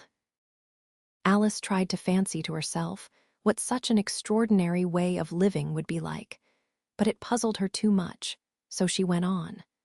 "But why did they live at the bottom of a well?" "Take some more tea," the March Hare said to Alice very earnestly. "I've had nothing yet," Alice replied in an offended tone, "so I can't take more." "You mean you can't take less?" said the Hatter. "It's very easy to take more than nothing." "Nobody asked your opinion," said Alice. "Who's making personal remarks now?" the Hatter asked triumphantly. Alice did not quite know what to say to this, so she helped herself to some tea and bread and butter, and then turned to the Dormouse and repeated her question, "Why did they live at the bottom of a well?" The Dormouse again took a minute or two to think about it, and then said, "It was a treacle well." "There's no such thing." Alice was beginning very angrily, but the Hatter and the March Hare went "sh, sh," and the Dormouse sulkily remarked, "If you can't be civil, you'd better finish the story for yourself." "No, please go on," Alice said very humbly. "I won't interrupt again. I dare say there may be one." "One, indeed," said the Dormouse indignantly. However, he consented to go on. "And so these 3 little sisters, they were learning to draw, you know." "What did they draw?" said Alice, quite forgetting her promise. "Treacle," said the Dormouse, without considering at all this time. "I want a clean cup," interrupted the Hatter. "Let's all move one place on." He moved on as he spoke, and the Dormouse followed him. The March Hare moved into the Dormouse's place, and Alice rather unwillingly took the place of the March Hare. The Hatter was the only one who got any advantage from the change. And Alice was a good deal worse off than before, as the March Hare had just upset the milk jug into his plate. Alice did not wish to offend the Dormouse again, so she began very cautiously. "But I don't understand. Where did they draw the treacle from?" "You can draw water out of a water well," said the Hatter. "So I should think you could draw treacle out of a treacle well. Stupid." "But they were in the well," Alice said to the Dormouse, not choosing to notice this last remark. "Of course they were," said the Dormouse. "Well in." This answer so confused poor Alice that she let the Dormouse go on for some time without interrupting it. "They were learning to draw," the Dormouse went on, yawning and rubbing its eyes, for it was getting very sleepy. "And they drew all manner of things, everything that begins with an M." "Why with an M?" said Alice. "Why not?" said the March Hare. Alice was silent. The Dormouse had closed its eyes by this time and was going off into a doze. But on being pinched by the Hatter, it woke up again with a little shriek and went on. "That begins with an M, such as mousetraps and the moon and memory and muchness. You know you say things are much of a muchness. Did you ever see such a thing as a drawing of a muchness?" "Really, now you ask me," said Alice, very much confused. "I don't think." "Then you shouldn't talk," said the Hatter. This piece of rudeness was more than Alice could bear. She got up in great disgust and walked off.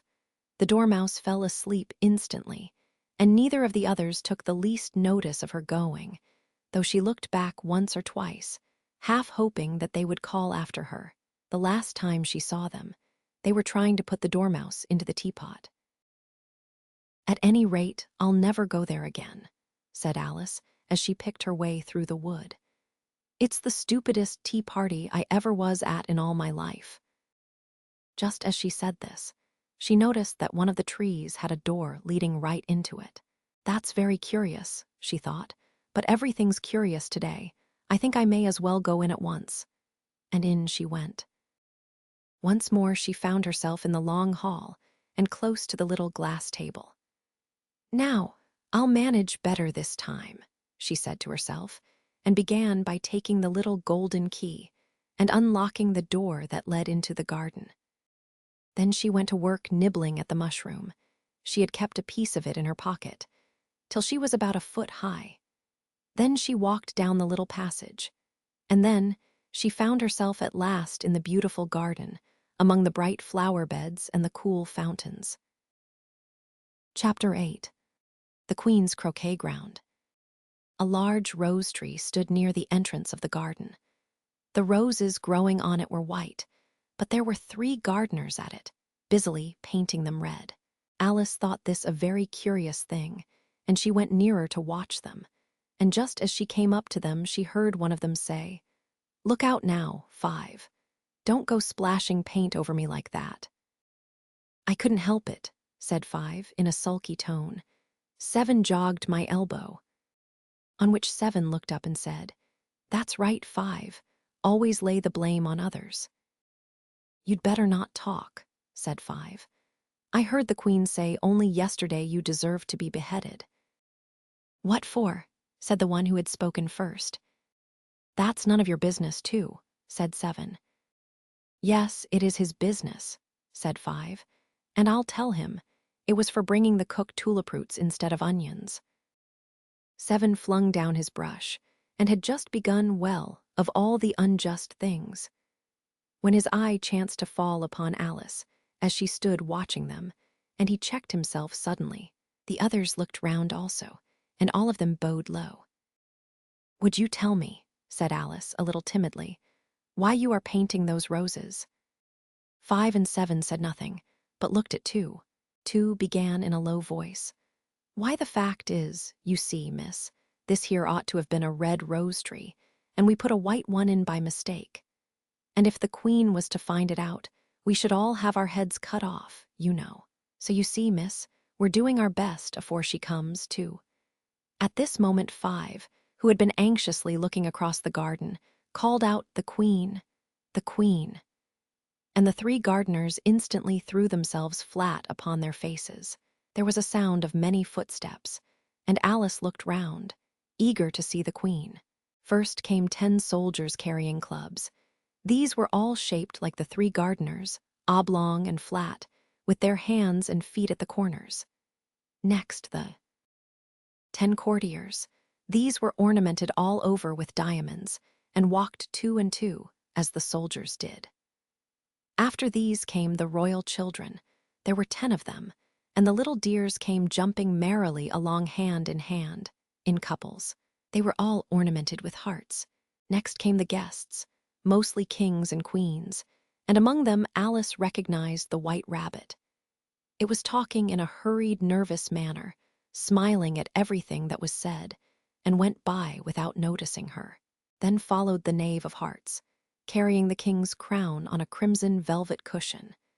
And, last of all this grand procession, came the king and queen of Hearts. Alice was rather doubtful whether she ought not to lie down on her face like the three gardeners, but she could not remember ever having heard of such a rule at processions. And besides, what would be the use of a procession, thought she, if people had all to lie down upon their faces so that they couldn't see it? So she stood still where she was and waited. When the procession came opposite to Alice, they all stopped and looked at her, and the queen said severely, "Who is this?" She said it to the Knave of Hearts, who only bowed and smiled in reply. "Idiot," said the queen, tossing her head impatiently. And turning to Alice, she went on, "What's your name, child?" "My name is Alice, so please your majesty," said Alice very politely. But she added to herself, "Why, they're only a pack of cards, after all. I needn't be afraid of them." "And who are these?" said the queen, pointing to the three gardeners who were lying round the rose tree. For, you see, as they were lying on their faces, and the pattern on their backs was the same as the rest of the pack, she could not tell whether they were gardeners, or soldiers, or courtiers, or three of her own children. "How should I know?" said Alice, surprised at her own courage. "It's no business of mine." The queen turned crimson with fury, and after glaring at her for a moment like a wild beast, screamed off with her head. "Off!" "Nonsense," said Alice, very loudly and decidedly, and the queen was silent. The king laid his hand upon her arm and timidly said, "Consider, my dear. She is only a child." The queen turned angrily away from him and said to the knave, "Turn them over." The knave did so, very carefully with one foot. "Get up," said the queen in a shrill, loud voice, and the three gardeners instantly jumped up and began bowing to the king, the queen, the royal children, and everybody else. "Leave off that," screamed the queen. "You make me giddy." And then, turning to the rose tree, she went on, "What have you been doing here?" "May it please your majesty," said two, in a very humble tone, going down on one knee as he spoke. "We were trying." "I see," said the queen, who had meanwhile been examining the roses. "Off with their heads." And the procession moved on, three of the soldiers remaining behind to execute the unfortunate gardeners, who ran to Alice for protection. "You shan't be beheaded," said Alice, and she put them into a large flower pot that stood near. The three soldiers wandered about for a minute or two, looking for them, and then quietly marched off after the others. "Are their heads off?" shouted the queen. "Their heads are gone, if it please your majesty," the soldiers shouted in reply. "That's right," shouted the queen. "Can you play croquet?" The soldiers were silent and looked at Alice, as the question was evidently meant for her. "Yes," shouted Alice. "Come on, then," roared the queen, and Alice joined the procession, wondering very much what would happen next. It's a very fine day," said a timid voice at her side. She was walking by the white rabbit, who was peeping anxiously into her face. "Very," said Alice. "Where's the Duchess?" "Hush, hush," said the rabbit in a low, hurried tone. He looked anxiously over his shoulder as he spoke, and then raised himself upon tiptoe, put his mouth close to her ear, and whispered, "She's under sentence of execution." "What for?" said Alice. "Did you say, 'What a pity'?" the rabbit asked. "No, I didn't," said Alice. "I don't think it's at all a pity. I said, 'What for?'" She boxed the queen's ears. The rabbit began. Alice gave a little scream of laughter. "Oh, hush," the rabbit whispered in a frightened tone. "The queen will hear you. You see, she came rather late," and the queen said, "Get to your places," shouted the queen in a voice of thunder, and people began running about in all directions, tumbling up against each other. However, they got settled down in a minute or two, and the game began. Alice thought she had never seen such a curious croquet ground in her life. It was all ridges and furrows. The balls were live hedgehogs, the mallets live flamingos, and the soldiers had to double themselves up and to stand on their hands and feet to make the arches. The chief difficulty Alice found at first was in managing her flamingo. She succeeded in getting its body tucked away, comfortably enough, under her arm, with its legs hanging down. But generally, just as she had got its neck nicely straightened out and was going to give the hedgehog a blow with its head, it would twist itself round and look up in her face, with such a puzzled expression that she could not help bursting out laughing. And when she had got its head down and was going to begin again, it was very provoking to find that the hedgehog had unrolled itself and was in the act of crawling away. Besides all this, there was generally a ridge or furrow in the way wherever she wanted to send the hedgehog to. And, as the doubled-up soldiers were always getting up and walking off to other parts of the ground, Alice soon came to the conclusion that it was a very difficult game indeed. The players all played at once without waiting for turns, quarreling all the while and fighting for the hedgehogs.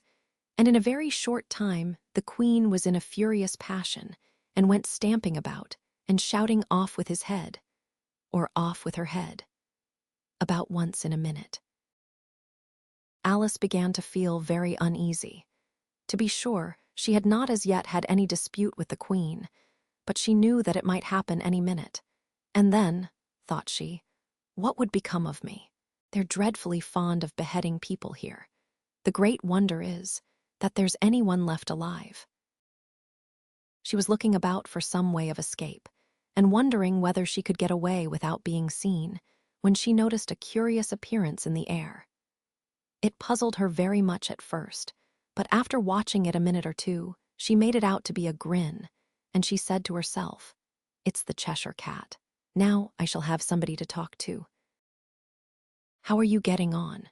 said the cat, as soon there was mouth enough for it to speak with. Alice waited till the eyes appeared, and then nodded.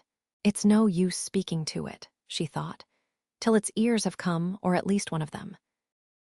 In another minute the whole head appeared, and then Alice put down her flamingo and began an account of the game, feeling very glad she had someone to listen to her.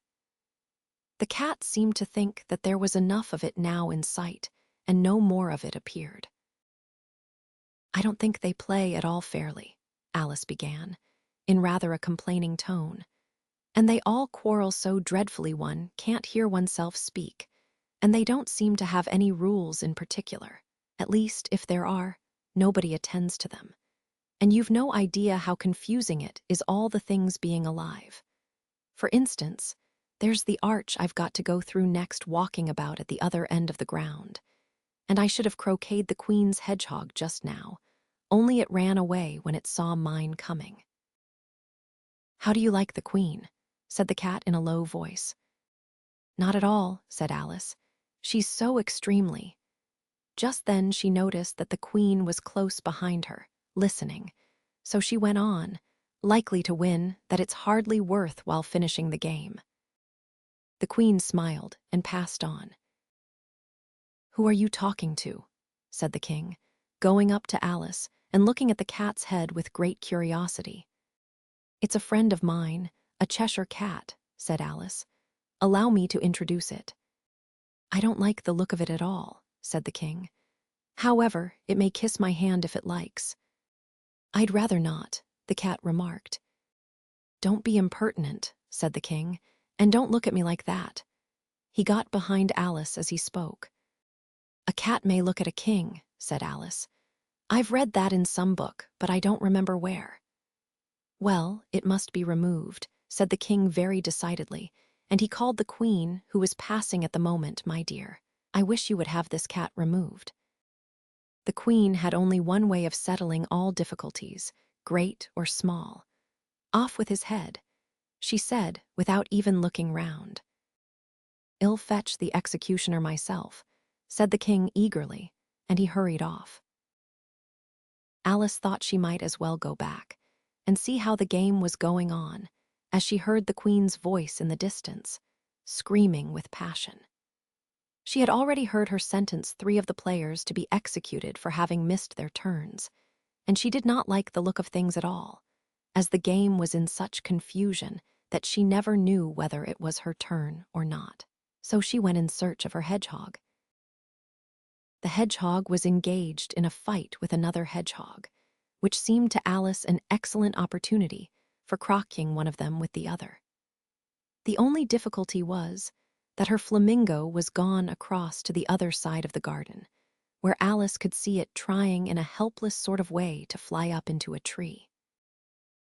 By the time she had caught the flamingo and brought it back, the fight was over, and both the hedgehogs were out of sight. But it doesn't matter much, thought Alice, as all the arches are gone from this side of the ground. So she tucked it away under her arm, that it might not escape again, and went back for a little more conversation with her friend. When she got back to the Cheshire Cat, she was surprised to find quite a large crowd collected round it. There was a dispute going on between the executioner, the king, and the queen, who were all talking at once, while all the rest were quite silent and looked very uncomfortable. The moment Alice appeared, she was appealed to by all 3 to settle the question, and they repeated their arguments to her, though, as they all spoke at once, she found it very hard indeed to make out exactly what they said. The executioner's argument was that you couldn't cut off a head unless there was a body to cut it off from, that he had never had to do such a thing before, and he wasn't going to begin at his time of life. The king's argument was that anything that had a head could be beheaded, and that you weren't to talk nonsense. The queen's argument was that if something wasn't done about it in less than no time, she'd have everybody executed, all round. It was this last remark that had made the whole party look so grave and anxious. Alice could think of nothing else to say, but it belongs to the Duchess. You'd better ask her about it. She's in prison, said the Queen to the executioner. Fetch her here. And the executioner went off like an arrow. The cat's head began fading away the moment he was gone, and by the time he had come back with the Duchess, it had entirely disappeared. So the king and the executioner ran wildly up and down looking for it, while the rest of the party went back to the game. Chapter 9. The Mock Turtle's Story. You can't think how glad I am to see you again, you dear old thing, said the Duchess, as she tucked her arm affectionately into Alice's, and they walked off together. Alice was very glad to find her in such a pleasant temper, and thought to herself that perhaps it was only the pepper that had made her so savage when they met in the kitchen. When I'm a duchess, she said to herself, not in a very hopeful tone though, I won't have any pepper in my kitchen at all. Soup does very well without. Maybe it's always pepper that makes people hot-tempered, she went on, very much pleased at having found out a new kind of rule, and vinegar that makes them sour, and chamomile that makes them bitter, and barley sugar and such things that make children sweet-tempered. I only wish people knew that. Then they wouldn't be so stingy about it, you know. She had quite forgotten the Duchess by this time, and was a little startled when she heard her voice close to her ear. You're thinking about something, my dear, and that makes you forget to talk. I can't tell you just now what the moral of that is, but I shall remember it in a bit. Perhaps it hasn't one, Alice ventured to remark. Tut, tut, child, said the Duchess. Everything's got a moral if only you can find it, and she squeezed herself up closer to Alice's side as she spoke. Alice did not much like keeping so close to her. First, because the Duchess was very ugly, and secondly, because she was exactly the right height to rest her chin upon Alice's shoulder, and it was an uncomfortably sharp chin. However, She did not like to be rude, so she bore it as well as she could. "The game's going on rather better now," she said, by way of keeping up the conversation a little. "'Tis so," said the Duchess, "and the moral of that is, oh, 'tis love, that makes the world go round." "Somebody said," Alice whispered, "that it's done by everybody minding their own business." "Ah, well, it means much the same thing," said the Duchess, digging her sharp little chin into Alice's shoulder as she added, "and the moral of that is, take care of the sense, and the sounds will take care of themselves." How fond she is of finding morals in things, Alice thought to herself. "I dare say you're wondering why I don't put my arm round your waist," the Duchess said after a pause. "The reason is that I'm doubtful about the temper of your flamingo. Shall I try the experiment?" "He might bite," Alice cautiously replied, not feeling at all anxious to have the experiment tried. "Very true," said the Duchess. "Flamingos and mustard both bite, and the moral of that is birds of a feather flock together." "Only mustard isn't a bird," Alice remarked. "Right, as usual," said the Duchess. "What a clear way you have of putting things." "It's a mineral, I think," said Alice. "Of course it is," said the Duchess, who seemed ready to agree to everything that Alice said. "There's a large mustard mine near here, and the moral of that is, the more there is of mine, the less there is of yours." "Oh, I know," exclaimed Alice, who had not attended to this last remark. "It's a vegetable. It doesn't look like one, but it is." "I quite agree with you," said the Duchess. "And the moral of that is, be what you would seem to be, or if you'd like it put more simply, never imagine yourself not to be otherwise than what it might appear to others, that what you were or might have been was not otherwise than what you had been would have appeared to them to be otherwise." "I think I should understand that better," Alice said very politely, "if I had it written down, but I can't quite follow it as you say it." "That's nothing to what I could say if I chose," the Duchess replied, in a pleased tone. "Pray don't trouble yourself to say it any longer than that," said Alice. "Oh, don't talk about trouble," said the Duchess. "I make you a present of everything I've said as yet." A cheap sort of present, thought Alice. I'm glad they don't give birthday presents like that. But she did not venture to say it out loud. "Thinking again?" the Duchess asked, with another dig of her sharp little chin. "I've a right to think," said Alice sharply, for she was beginning to feel a little worried. "Just about as much right," said the Duchess, "as pigs have to fly, and the M." But here, to Alice's great surprise, the Duchess's voice died away, even in the middle of her favorite word, moral. And the arm that was linked into hers began to tremble. Alice looked up, and there stood the Queen in front of them, with her arms folded, frowning like a thunderstorm. "A fine day, Your Majesty," the Duchess began in a low, weak voice. "Now I give you fair warning," shouted the Queen, stamping on the ground as she spoke. "Either you or your head must be off, and that in about half no time. Take your choice." The Duchess took her choice, and was gone in a moment. "Let's go on with the game," the Queen said to Alice, and Alice was too much frightened to say a word, but slowly followed her back to the croquet-ground. The other guests had taken advantage of the Queen's absence, and were resting in the shade.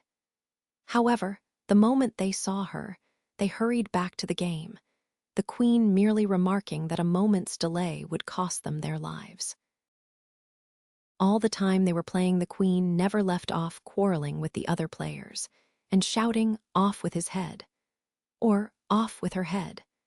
Those whom she sentenced were taken into custody by the soldiers, who of course had to leave off being arches to do this, so that by the end of half an hour or so there were no arches left, and all the players, except the King, the Queen, and Alice, were in custody and under sentence of execution.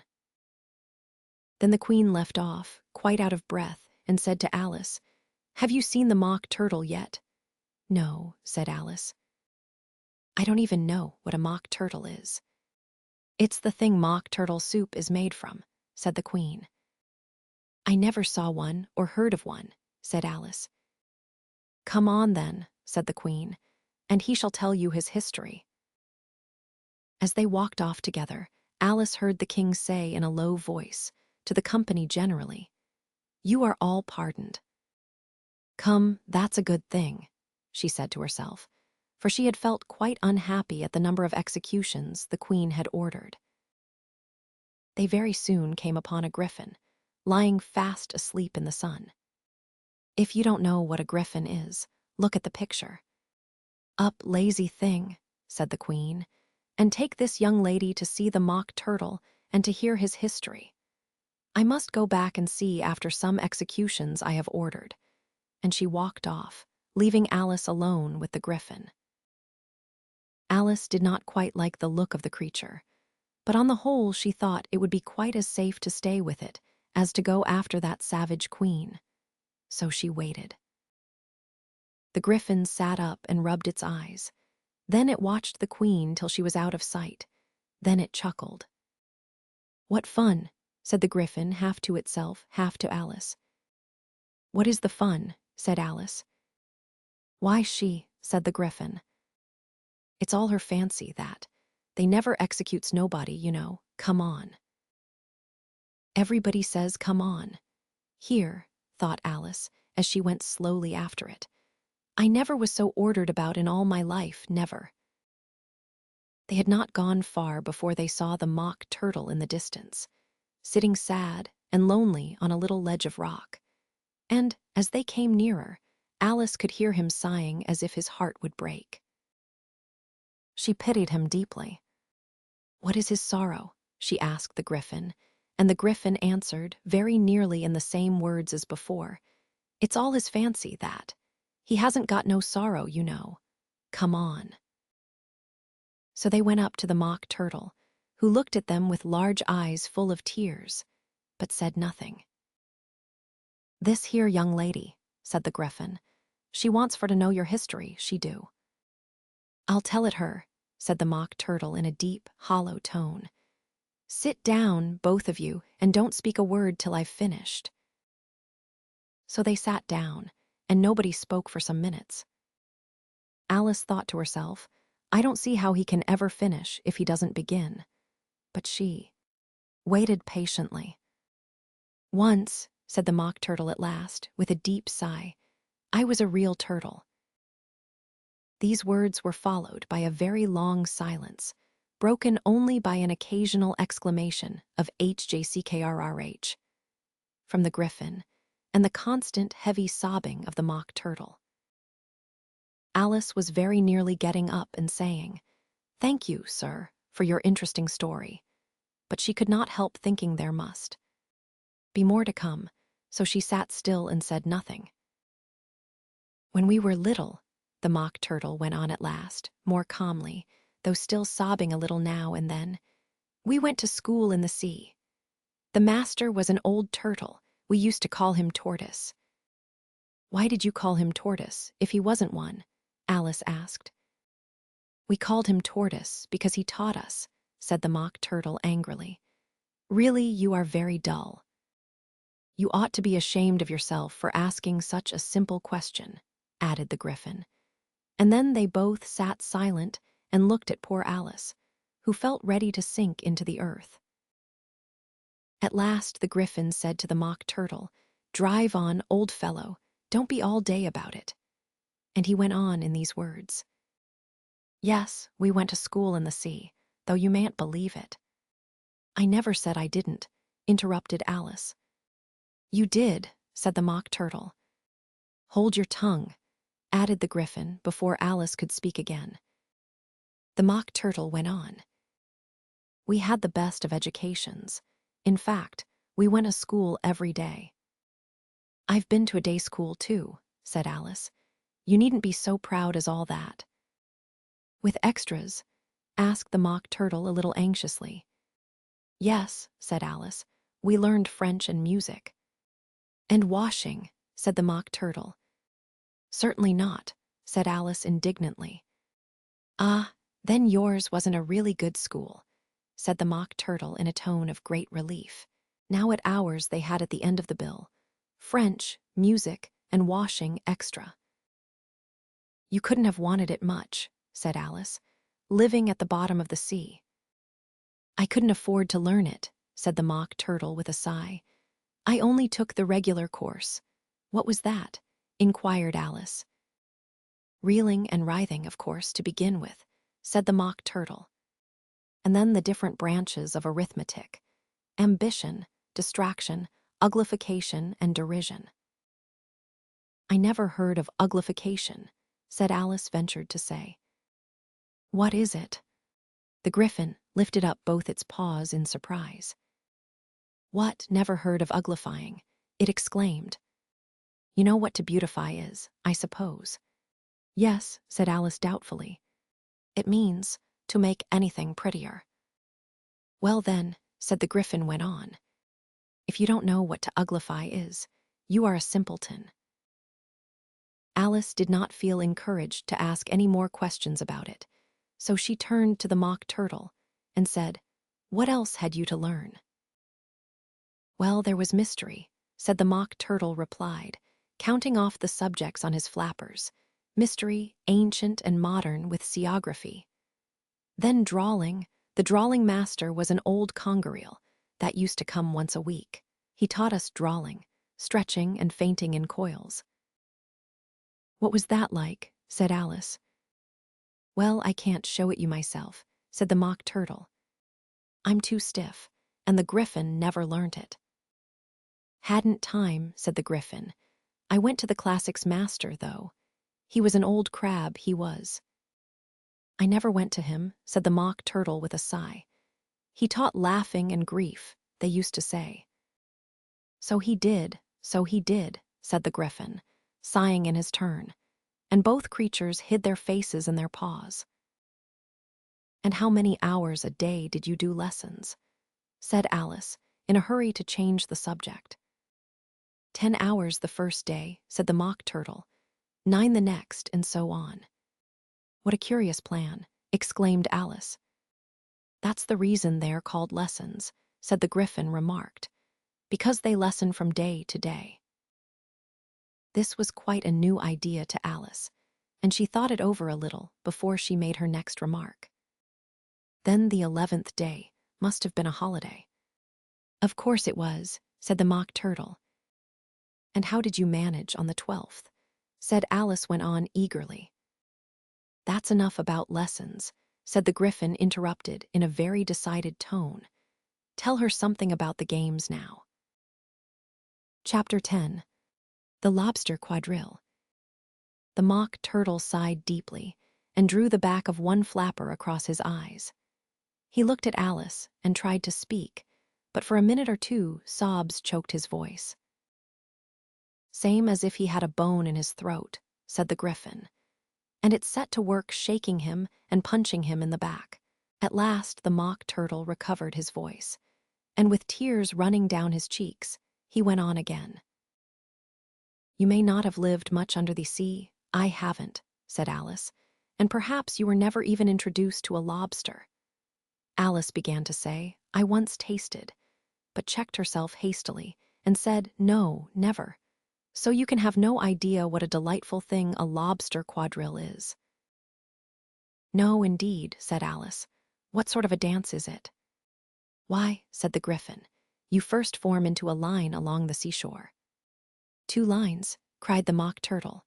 "Seals, turtles, salmon, and so on. Then, when you've cleared all the jellyfish out of the way." "That generally takes some time," interrupted the Griffin. "You advance twice." "Each with a lobster as a partner," cried the Griffin. "Of course," said the Mock Turtle. "Advance twice, set to partners." "Change lobsters, and retire in same order," continued the Griffin. "Then, you know," said the Mock Turtle went on, "you throw the lobsters," shouted the Griffin with a bound into the air, "as far out to sea as you can." "Swim after them," screamed the Griffin. "Turn a somersault in the sea." cried the Mock Turtle, capering wildly about. Change lobsters again, yelled the Griffin at the top of its voice. Back to land again, and that's all the first figure, said the Mock Turtle, suddenly dropping his voice. And the two creatures, who had been jumping about like mad things all this time, sat down again very sadly and quietly and looked at Alice. It must be a very pretty dance, said Alice timidly. Would you like to see a little of it? Said the Mock Turtle. Very much indeed, said Alice. Come, let's try the first figure, said the Mock Turtle to the Griffin. We can do without lobsters, you know, which shall sing. Oh, you sing, said the Griffin. I've forgotten the words. So they began solemnly dancing round and round Alice, every now and then treading on her toes when they passed too close, and waving their forepaws to mark the time while the Mock Turtle sang this, very slowly and sadly. Will you walk a little faster? Said a whiting to a snail. There's a porpoise close behind us, and he's treading on my tail. See how eagerly the lobsters and the turtles all advance.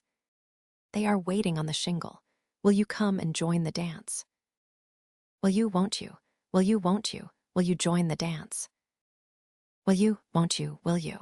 Won't you? Won't you join the dance? You can really have no notion how delightful it will be when they take us up and throw us, with the lobsters, out to sea.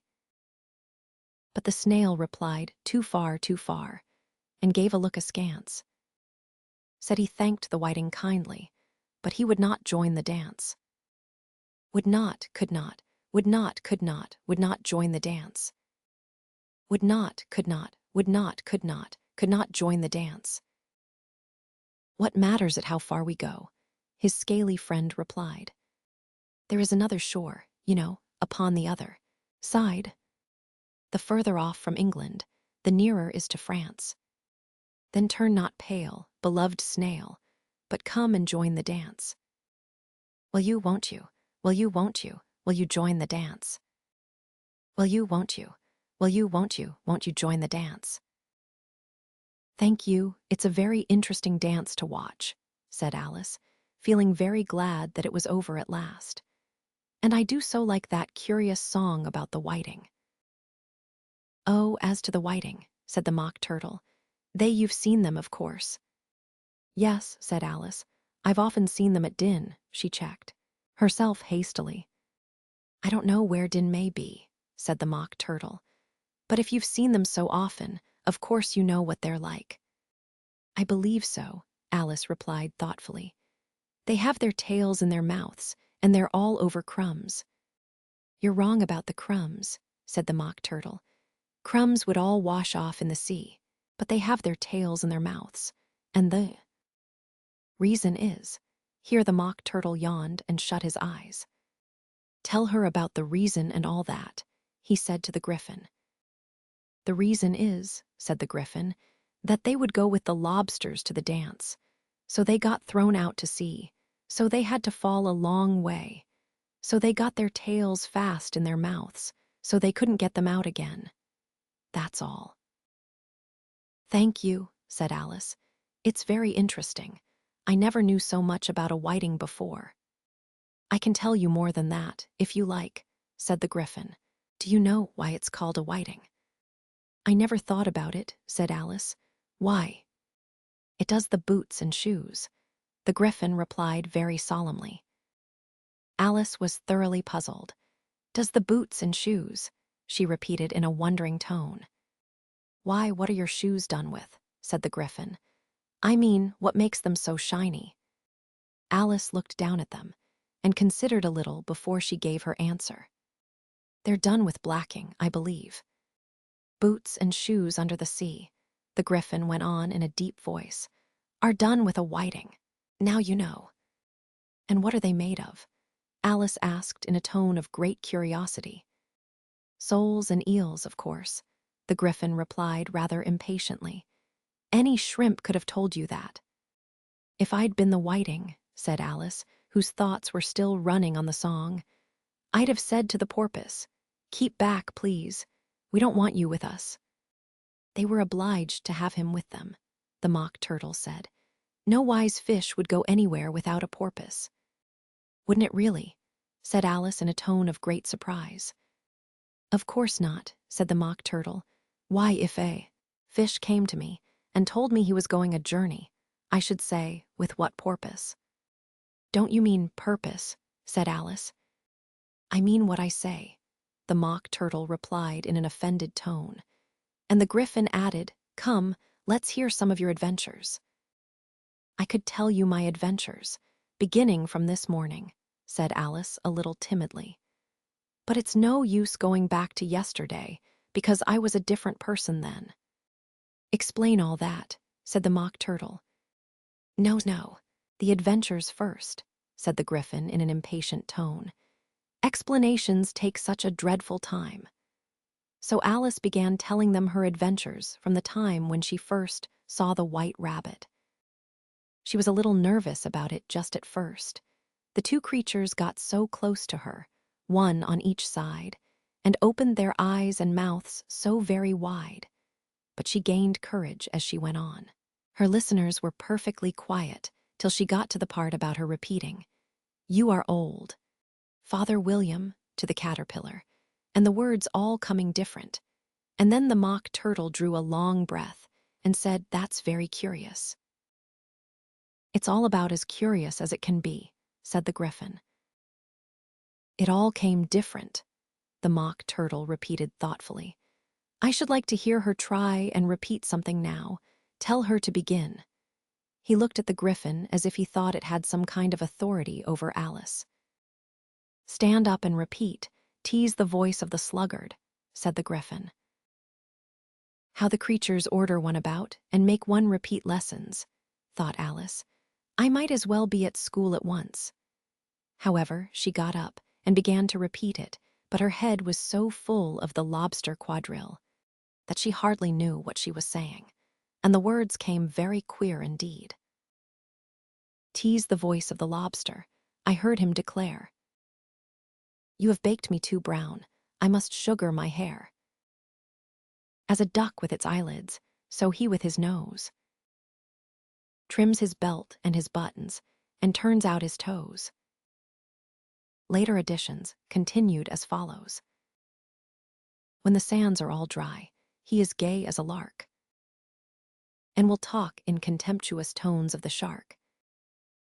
But when the tide rises and sharks are around, his voice has a timid and tremulous sound. That's different from what I used to say when I was a child, said the Gryphon. Well, I never heard it before, said the Mock Turtle, but it sounds uncommon nonsense. Alice said nothing. She had sat down with her face in her hands, wondering if anything would ever happen in a natural way again.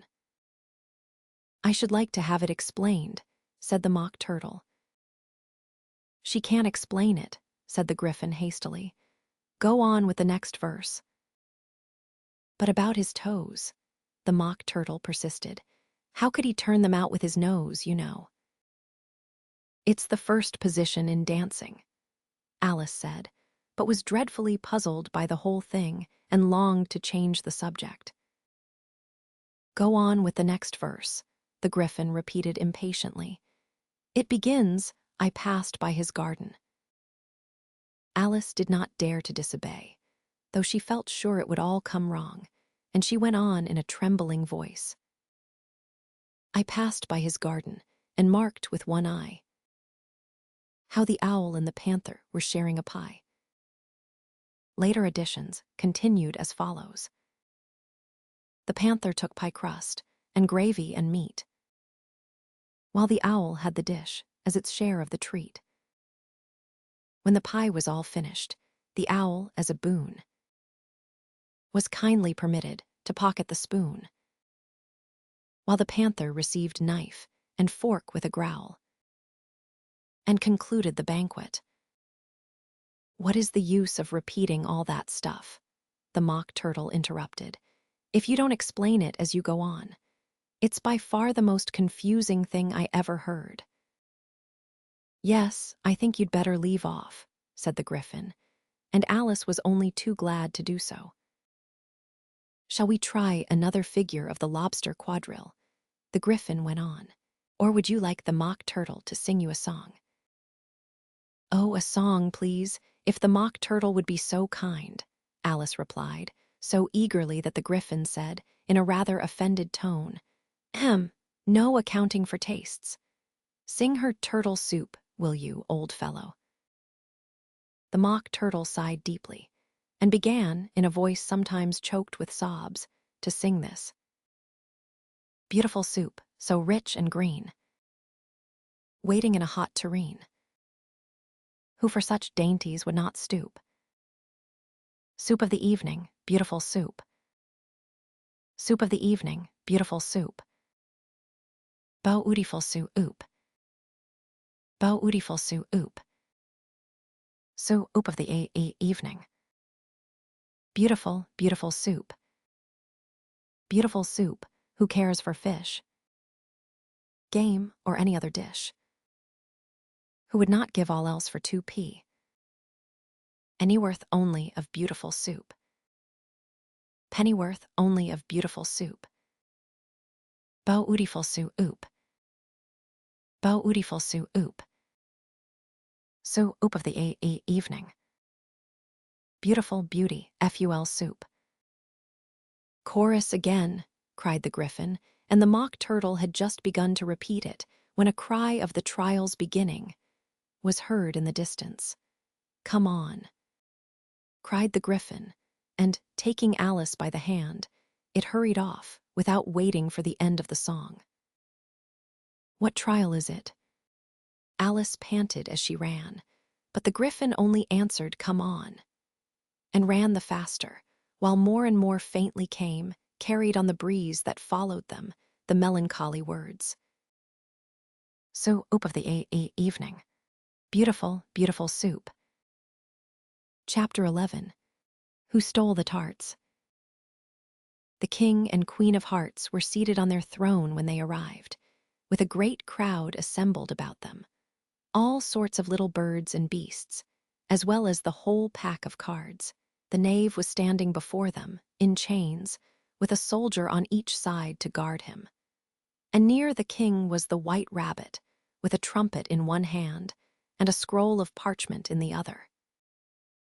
In the very middle of the court was a table with a large dish of tarts upon it. They looked so good that it made Alice quite hungry to look at them. "I wish they'd get the trial done," she thought, and hand round the refreshments.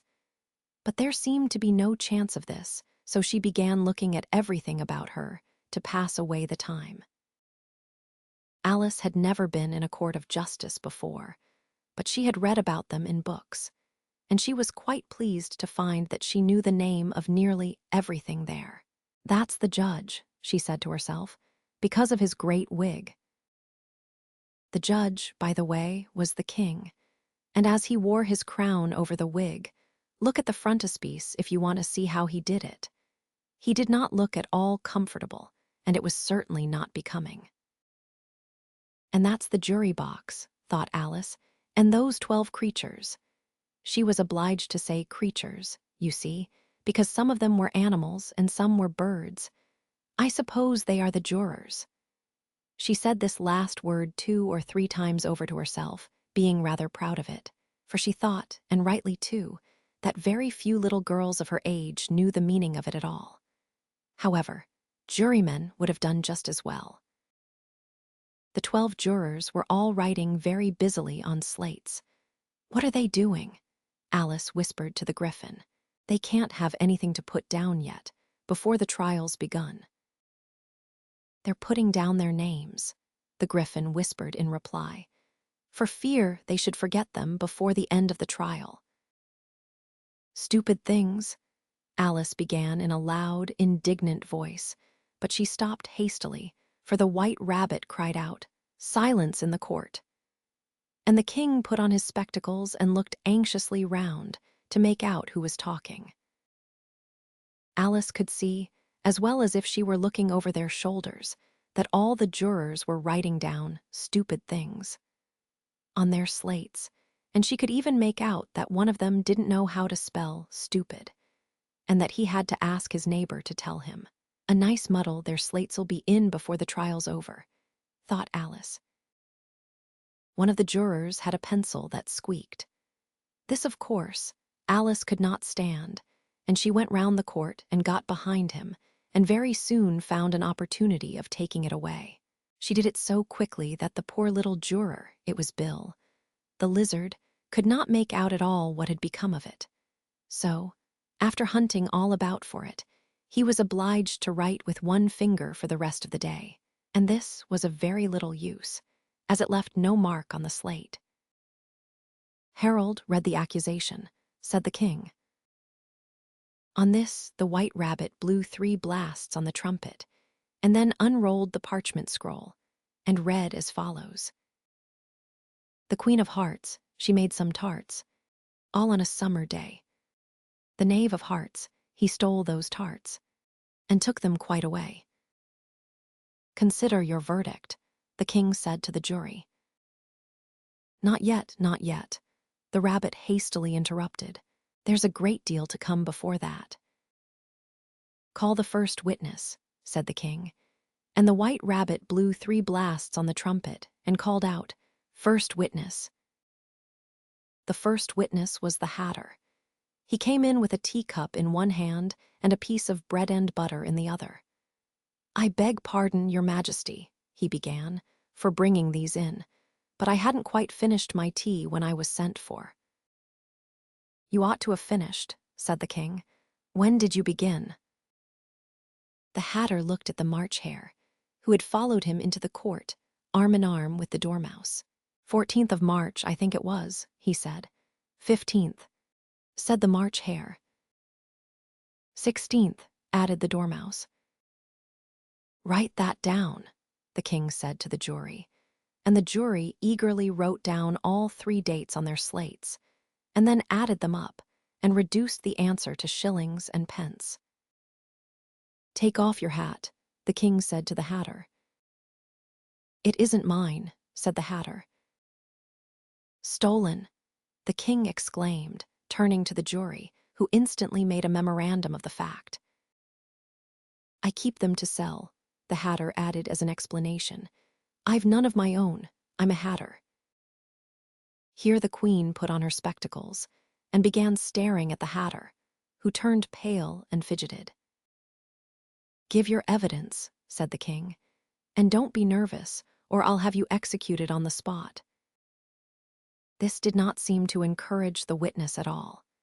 He kept shifting from one foot to the other, looking uneasily at the queen, and in his confusion, he bit a large piece out of his teacup instead of the bread and butter.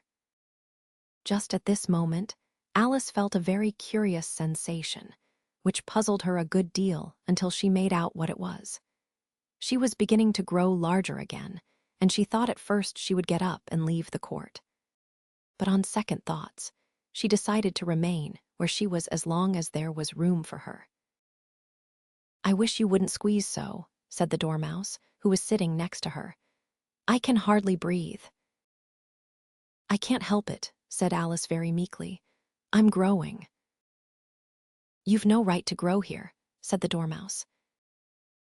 Don't talk nonsense, said Alice more boldly. You know you're growing too. Yes, but I grow at a reasonable pace, said the Dormouse, not in that ridiculous fashion. And he got up very sulkily and crossed over to the other side of the court. All this time, the queen had never left off staring at the Hatter, and just as the Dormouse crossed the court, she said to one of the officers of the court, Bring me the list of the singers in the last concert. On which the wretched Hatter trembled so that he shook both his shoes off. Give your evidence, the king repeated angrily, or I'll have you executed, whether you're nervous or not. I'm a poor man, Your Majesty, the Hatter began in a trembling voice, and I hadn't begun my tea not above a week or so, and what with the bread and butter getting so thin, and the twinkling of the tea. The twinkling of the what? Said the king. It began with the tea, the Hatter replied. Of course twinkling begins with a T, said the king sharply. Do you take me for a dunce? Go on. I'm a poor man, the Hatter went on, and most things twinkled after that, only the March Hare said. I didn't, the March Hare interrupted in a great hurry. You did, said the Hatter. I deny it, said the March Hare. He denies it, said the king. Leave out that part. Well, at any rate, the Dormouse said. The Hatter went on, looking anxiously round to see if he would deny it too, but the Dormouse denied nothing, being fast asleep. After that, continued the Hatter, I cut some more bread and butter. But what did the Dormouse say? One of the jury asked. That I can't remember, said the Hatter. You must remember, remarked the king, or I'll have you executed. The miserable Hatter dropped his teacup and bread and butter, and went down on one knee. I'm a poor man, your majesty, he began. You're a very poor speaker, said the king. Here one of the guinea pigs cheered, and was immediately suppressed by the officers of the court. As that is rather a hard word, I will just explain to you how it was done. They had a large canvas bag, which tied up at the mouth with strings. Into this they slipped the guinea pig, head first, and then sat upon it. I'm glad I've seen that done, thought Alice. I've so often read in the newspapers, at the end of trials, there was some attempt at applause, which was immediately suppressed by the officers of the court, and I never understood what it meant till now. If that's all you know about it, you may stand down, continued the king. I can't go no lower, said the Hatter. I'm on the floor as it is. Then you may sit down, the king replied. Here the other guinea pig cheered, and was suppressed. Come, that finished the guinea pigs, thought Alice. Now we shall get on better. I'd rather finish my tea, said the Hatter, with an anxious look at the queen, who was reading the list of singers. You may go, said the king, and the Hatter hurriedly left the court, without even waiting to put his shoes on. And just take his head off outside, the queen added to one of the officers. But the Hatter was out of sight before the officer could get to the door. Call the next witness, said the king. The next witness was the Duchess's cook. She carried the pepper box in her hand, and Alice guessed who it was, even before she got into the court, by the way the people near the door began sneezing all at once. Give your evidence, said the king. Shan't, said the cook. The king looked anxiously at the White Rabbit, who said in a low voice, Your Majesty must cross-examine this witness. Well, if I must, I must, the king said, with a melancholy air. And after folding his arms and frowning at the cook till his eyes were nearly out of sight, he said in a deep voice, What are tarts made of? Pepper mostly, said the cook. Treacle, said a sleepy voice behind her. Collar that dormouse, the queen shrieked out. Behead that dormouse, turn that dormouse out of court, suppress him, pinch him off with his whiskers. For some minutes the whole court was in confusion, getting the dormouse turned out, and by the time they had settled down again, the cook had disappeared. Never mind, said the king with an air of great relief. Call the next witness. And he added in an undertone to the queen, Really, my dear, you must cross-examine the next witness. It quite makes my forehead ache. Alice watched the White Rabbit as he fumbled over the list, feeling very curious to see what the next witness would be like. For they haven't got much evidence yet, she said to herself. Imagine her surprise when the White Rabbit read out, at the top of his shrill little voice, the name Alice. Chapter 12. Alice's Evidence. Here, cried Alice, quite forgetting in the flurry of the moment how large she had grown in the last few minutes. And she jumped up in such a hurry that she tipped over the jury box with the edge of her skirt, upsetting all the jurymen on to the heads of the crowd below. And there they lay sprawling about, reminding her very much of a globe of goldfish she had accidentally upset the week before. "Oh, I beg your pardon," she exclaimed in a tone of great dismay, and began picking them up again as quickly as she could, for the accident of the goldfish kept running in her head, and she had a vague sort of idea that they must be collected at once and put back into the jury box, or they would die. "The trial cannot proceed," said the king in a very grave voice, "until all the jurymen are back in their proper places. All," he repeated with great emphasis, looking hard at Alice as he said so. Alice looked at the jury box and saw that, in her haste, she had put the lizard in head downwards, and the poor little thing was waving its tail about in a melancholy way, being quite unable to move. She soon got it out again and put it right. "Not that it signifies much," she said to herself. "I should think it would be quite as much use in the trial one way up as the other." As soon as the jury had a little recovered from the shock of being upset, and their slates and pencils had been found and handed back to them, they set to work very diligently to write out a history of the accident, all except the lizard, who seemed too much overcome to do anything but sit with its mouth open, gazing up into the roof of the court. "What do you know about this business?" the king said to Alice. "Nothing," said Alice. "Nothing whatever," persisted the king. "Nothing whatever," said Alice. "That's very important," the king said, turning to the jury. They were just beginning to write this down on their slates when the White Rabbit interrupted. "Unimportant, your Majesty means, of course," he said in a very respectful tone, but frowning and making faces at him as he spoke. "Unimportant, of course, I meant," the king hastily said, and went on to himself in an undertone, "important, unimportant, unimportant, important," as if he were trying which word sounded best. Some of the jury wrote it down important, and some unimportant. Alice could see this, as she was near enough to look over their slates. But it doesn't matter a bit, she thought to herself. At this moment the king, who had been for some time busily writing in his notebook, cackled out silence, and read out from his book, Rule 42. All persons more than a mile high to leave the court. Everybody looked at Alice. "I'm not a mile high," said Alice. "You are," said the king.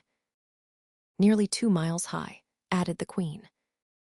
"Well, I shan't go at any rate," said Alice. "Besides, that's not a regular rule. You invented it just now." "It's the oldest rule in the book," said the king. "Then it ought to be number 1, said Alice. The king turned pale and shut his notebook hastily. "Consider your verdict," he said to the jury, in a low, trembling voice. "There's more evidence to come yet, please your Majesty," said the White Rabbit, jumping up in a great hurry. "This paper has just been picked up." "What's in it?" said the Queen. "I haven't opened it yet," said the White Rabbit, "but it seems to be a letter written by the prisoner to somebody." "It must have been that," said the king, "unless it was written to nobody, which isn't usual, you know." "Who is it directed to?" said one of the jurymen. "It isn't directed at all," said the White Rabbit. "In fact, there's nothing written on the outside." He unfolded the paper as he spoke, and added, "It isn't a letter, after all. It's a set of verses." "Are they in the prisoner's handwriting?" asked another of the jurymen. "No, they're not," said the White Rabbit, "and that's the queerest thing about it." The jury all looked puzzled. "He must have imitated somebody else's hand," said the king. The jury all brightened up again. "Please your Majesty," said the knave, "I didn't write it, and they can't prove I did. There's no name signed at the end." "If you didn't sign it," said the king, "that only makes the matter worse. You must have meant some mischief, or else you'd have signed your name like an honest man." There was a general clapping of hands at this. It was the first really clever thing the king had said that day. "That proves his guilt," said the Queen. "It proves nothing of the sort," said Alice. "Why, you don't even know what they're about." "Read them," said the king. The White Rabbit put on his spectacles. "Where shall I begin, please your majesty?" he asked. "Begin at the beginning," the king said gravely, "and go on till you come to the end. Then stop." These were the verses the White Rabbit read. "They told me you had been to her, and mentioned me to him. She gave me a good character, but said I could not swim. He sent them word I had not gone, we know it to be true. If she should push the matter on, what would become of you? I gave her one, they gave him two, you gave us three or more. They all returned from him to you, though they were mine before. If I or she should chance to be involved in this affair, he trusts to you to set them free, exactly as we were. My notion was that you had been, before she had this fit, an obstacle that came between him and ourselves and it. Don't let him know she liked them best, for this must ever be a secret, kept from all the rest, between yourself and me." "That's the most important piece of evidence we've heard yet," said the king, rubbing his hands. "So now let the jury." "If any one of them can explain it," said Alice. She had grown so large in the last few minutes that she wasn't a bit afraid of interrupting him. "I'll give him 6 pence. I don't believe there's an atom of meaning in it." The jury all wrote down on their slates, "She doesn't believe there's an atom of meaning in it," but none of them attempted to explain the paper. "If there's no meaning in it," said the king, "that saves a world of trouble, you know, as we needn't try to find any. And yet I don't know," he went on, spreading out the verses on his knee and looking at them with one eye. "I seem to see some meaning in them after all. Said I could not swim, you can't swim, can you?" he added, turning to the knave. The knave shook his head sadly. "Do I look like it?" he said, which he certainly did not, being made entirely of cardboard. "All right so far," said the king, and he went on muttering over the verses to himself. "We know it to be true, that's the jury, of course. I gave her one, they gave him two. Why, that must be what he did with the tarts, you know. But it goes on, they all returned from him to you," said Alice. "Why, there they are," said the king triumphantly, pointing to the tarts on the table. "Nothing can be clearer than that. Then again, before she had this fit. You never had fits, my dear, I think," he said to the queen. "Never," said the queen furiously, throwing an inkstand at the lizard as she spoke. The unfortunate little Bill had left off writing on his slate with one finger, as he found it made no mark. But he now hastily began again, using the ink that was trickling down his face, as long as it lasted. "Then the words don't fit. You," said the king, looking round the court with a smile. There was a dead silence. "It's a pun," the king added in an offended tone, and everybody laughed. "Let the jury consider their verdict," the king said for about the 20th time. "That day—" "No, no," said the queen. "Sentence first, verdict afterwards." "Stuff and nonsense," said Alice loudly. "The idea of having the sentence first." "Hold your tongue," said the queen, turning purple. "I won't," said Alice. "Off with her head," the queen shouted at the top of her voice. Nobody moved. "Who cares for you?" said Alice. She had grown to her full size by this time. "You're nothing but a pack of cards." At this, the whole pack rose up into the air and came flying down upon her. She gave a little scream, half of fright and half of anger, and tried to beat them off, and found herself lying on the bank, with her head in the lap of her sister, who was gently brushing away some dead leaves that had fluttered down from the trees upon her face. "Wake up, Alice dear," said her sister. "Why, what a long sleep you've had." "Oh, I've had such a curious dream," said Alice, and she told her sister, as well as she could remember them, all these strange adventures of hers that you have just been reading about. And when she had finished, her sister kissed her and said, "It was a curious dream, dear, certainly. But now run in too. Your tea, it's getting late."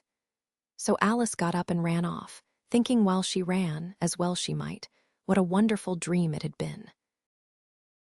But her sister sat still just as she left her, leaning her head on her hand, watching the setting sun, and thinking of little Alice and all her wonderful adventures, till she too began dreaming after a fashion, and this was her dream. First, she dreamed of little Alice herself, and once again the tiny hands were clasped upon her knee, and the bright, eager eyes were looking up into hers. She could hear the very tones of her voice, and see that queer little toss of her head to keep back the wandering hair that would always get into her eyes. And still as she listened, or seemed to listen, the whole place around her became alive with the strange creatures of her little sister's dream. The long grass rustled at her feet as the white rabbit hurried by. The frightened mouse splashed his way through the neighboring pool. She could hear the rattle of the teacups as the March Hare and his friends shared their never-ending meal, and the shrill voice of the queen ordering off her unfortunate guests to execution. Once more the pig baby was sneezing on the Duchess's knee, while plates and dishes crashed around it. Once more the shriek of the griffin, the squeaking of the lizard's slate pencil, and the choking of the suppressed guinea pigs filled the air, mixed up with the distant sobs of the miserable mock turtle. So she sat on, with closed eyes, and half believed herself in Wonderland, though she knew she had but to open them again, and all would change to dull reality. The grass would be only rustling in the wind, and the pool rippling to the waving of the reeds. The rattling teacups would change to tinkling sheep bells, and the queen's shrill cries to the voice of the shepherd boy, and the sneeze of the baby, the shriek of the griffin, and all the other queer noises would change, she knew, to the confused clamor of the busy farmyard, while the lowing of the cattle in the distance would take the place of the mock turtle's heavy sobs. Lastly, she pictured to herself how this same little sister of hers would, in the aftertime, be herself a grown woman, and how she would keep, through all her riper years, the simple and loving heart of her childhood, and how she would gather about her other little children, and make their eyes bright and eager with many a strange tale, perhaps even with the dream of Wonderland of long ago, and how she would feel with all their simple sorrows, and find a pleasure in all their simple joys, remembering her own child life and the happy summer days. The end. You've reached the end of Alice's Adventures in Wonderland by Lewis Carroll. There's a quiet magic in the way the world feels just a little off-kilter, just a little true. If you enjoyed this reading, please like and subscribe for more classic audio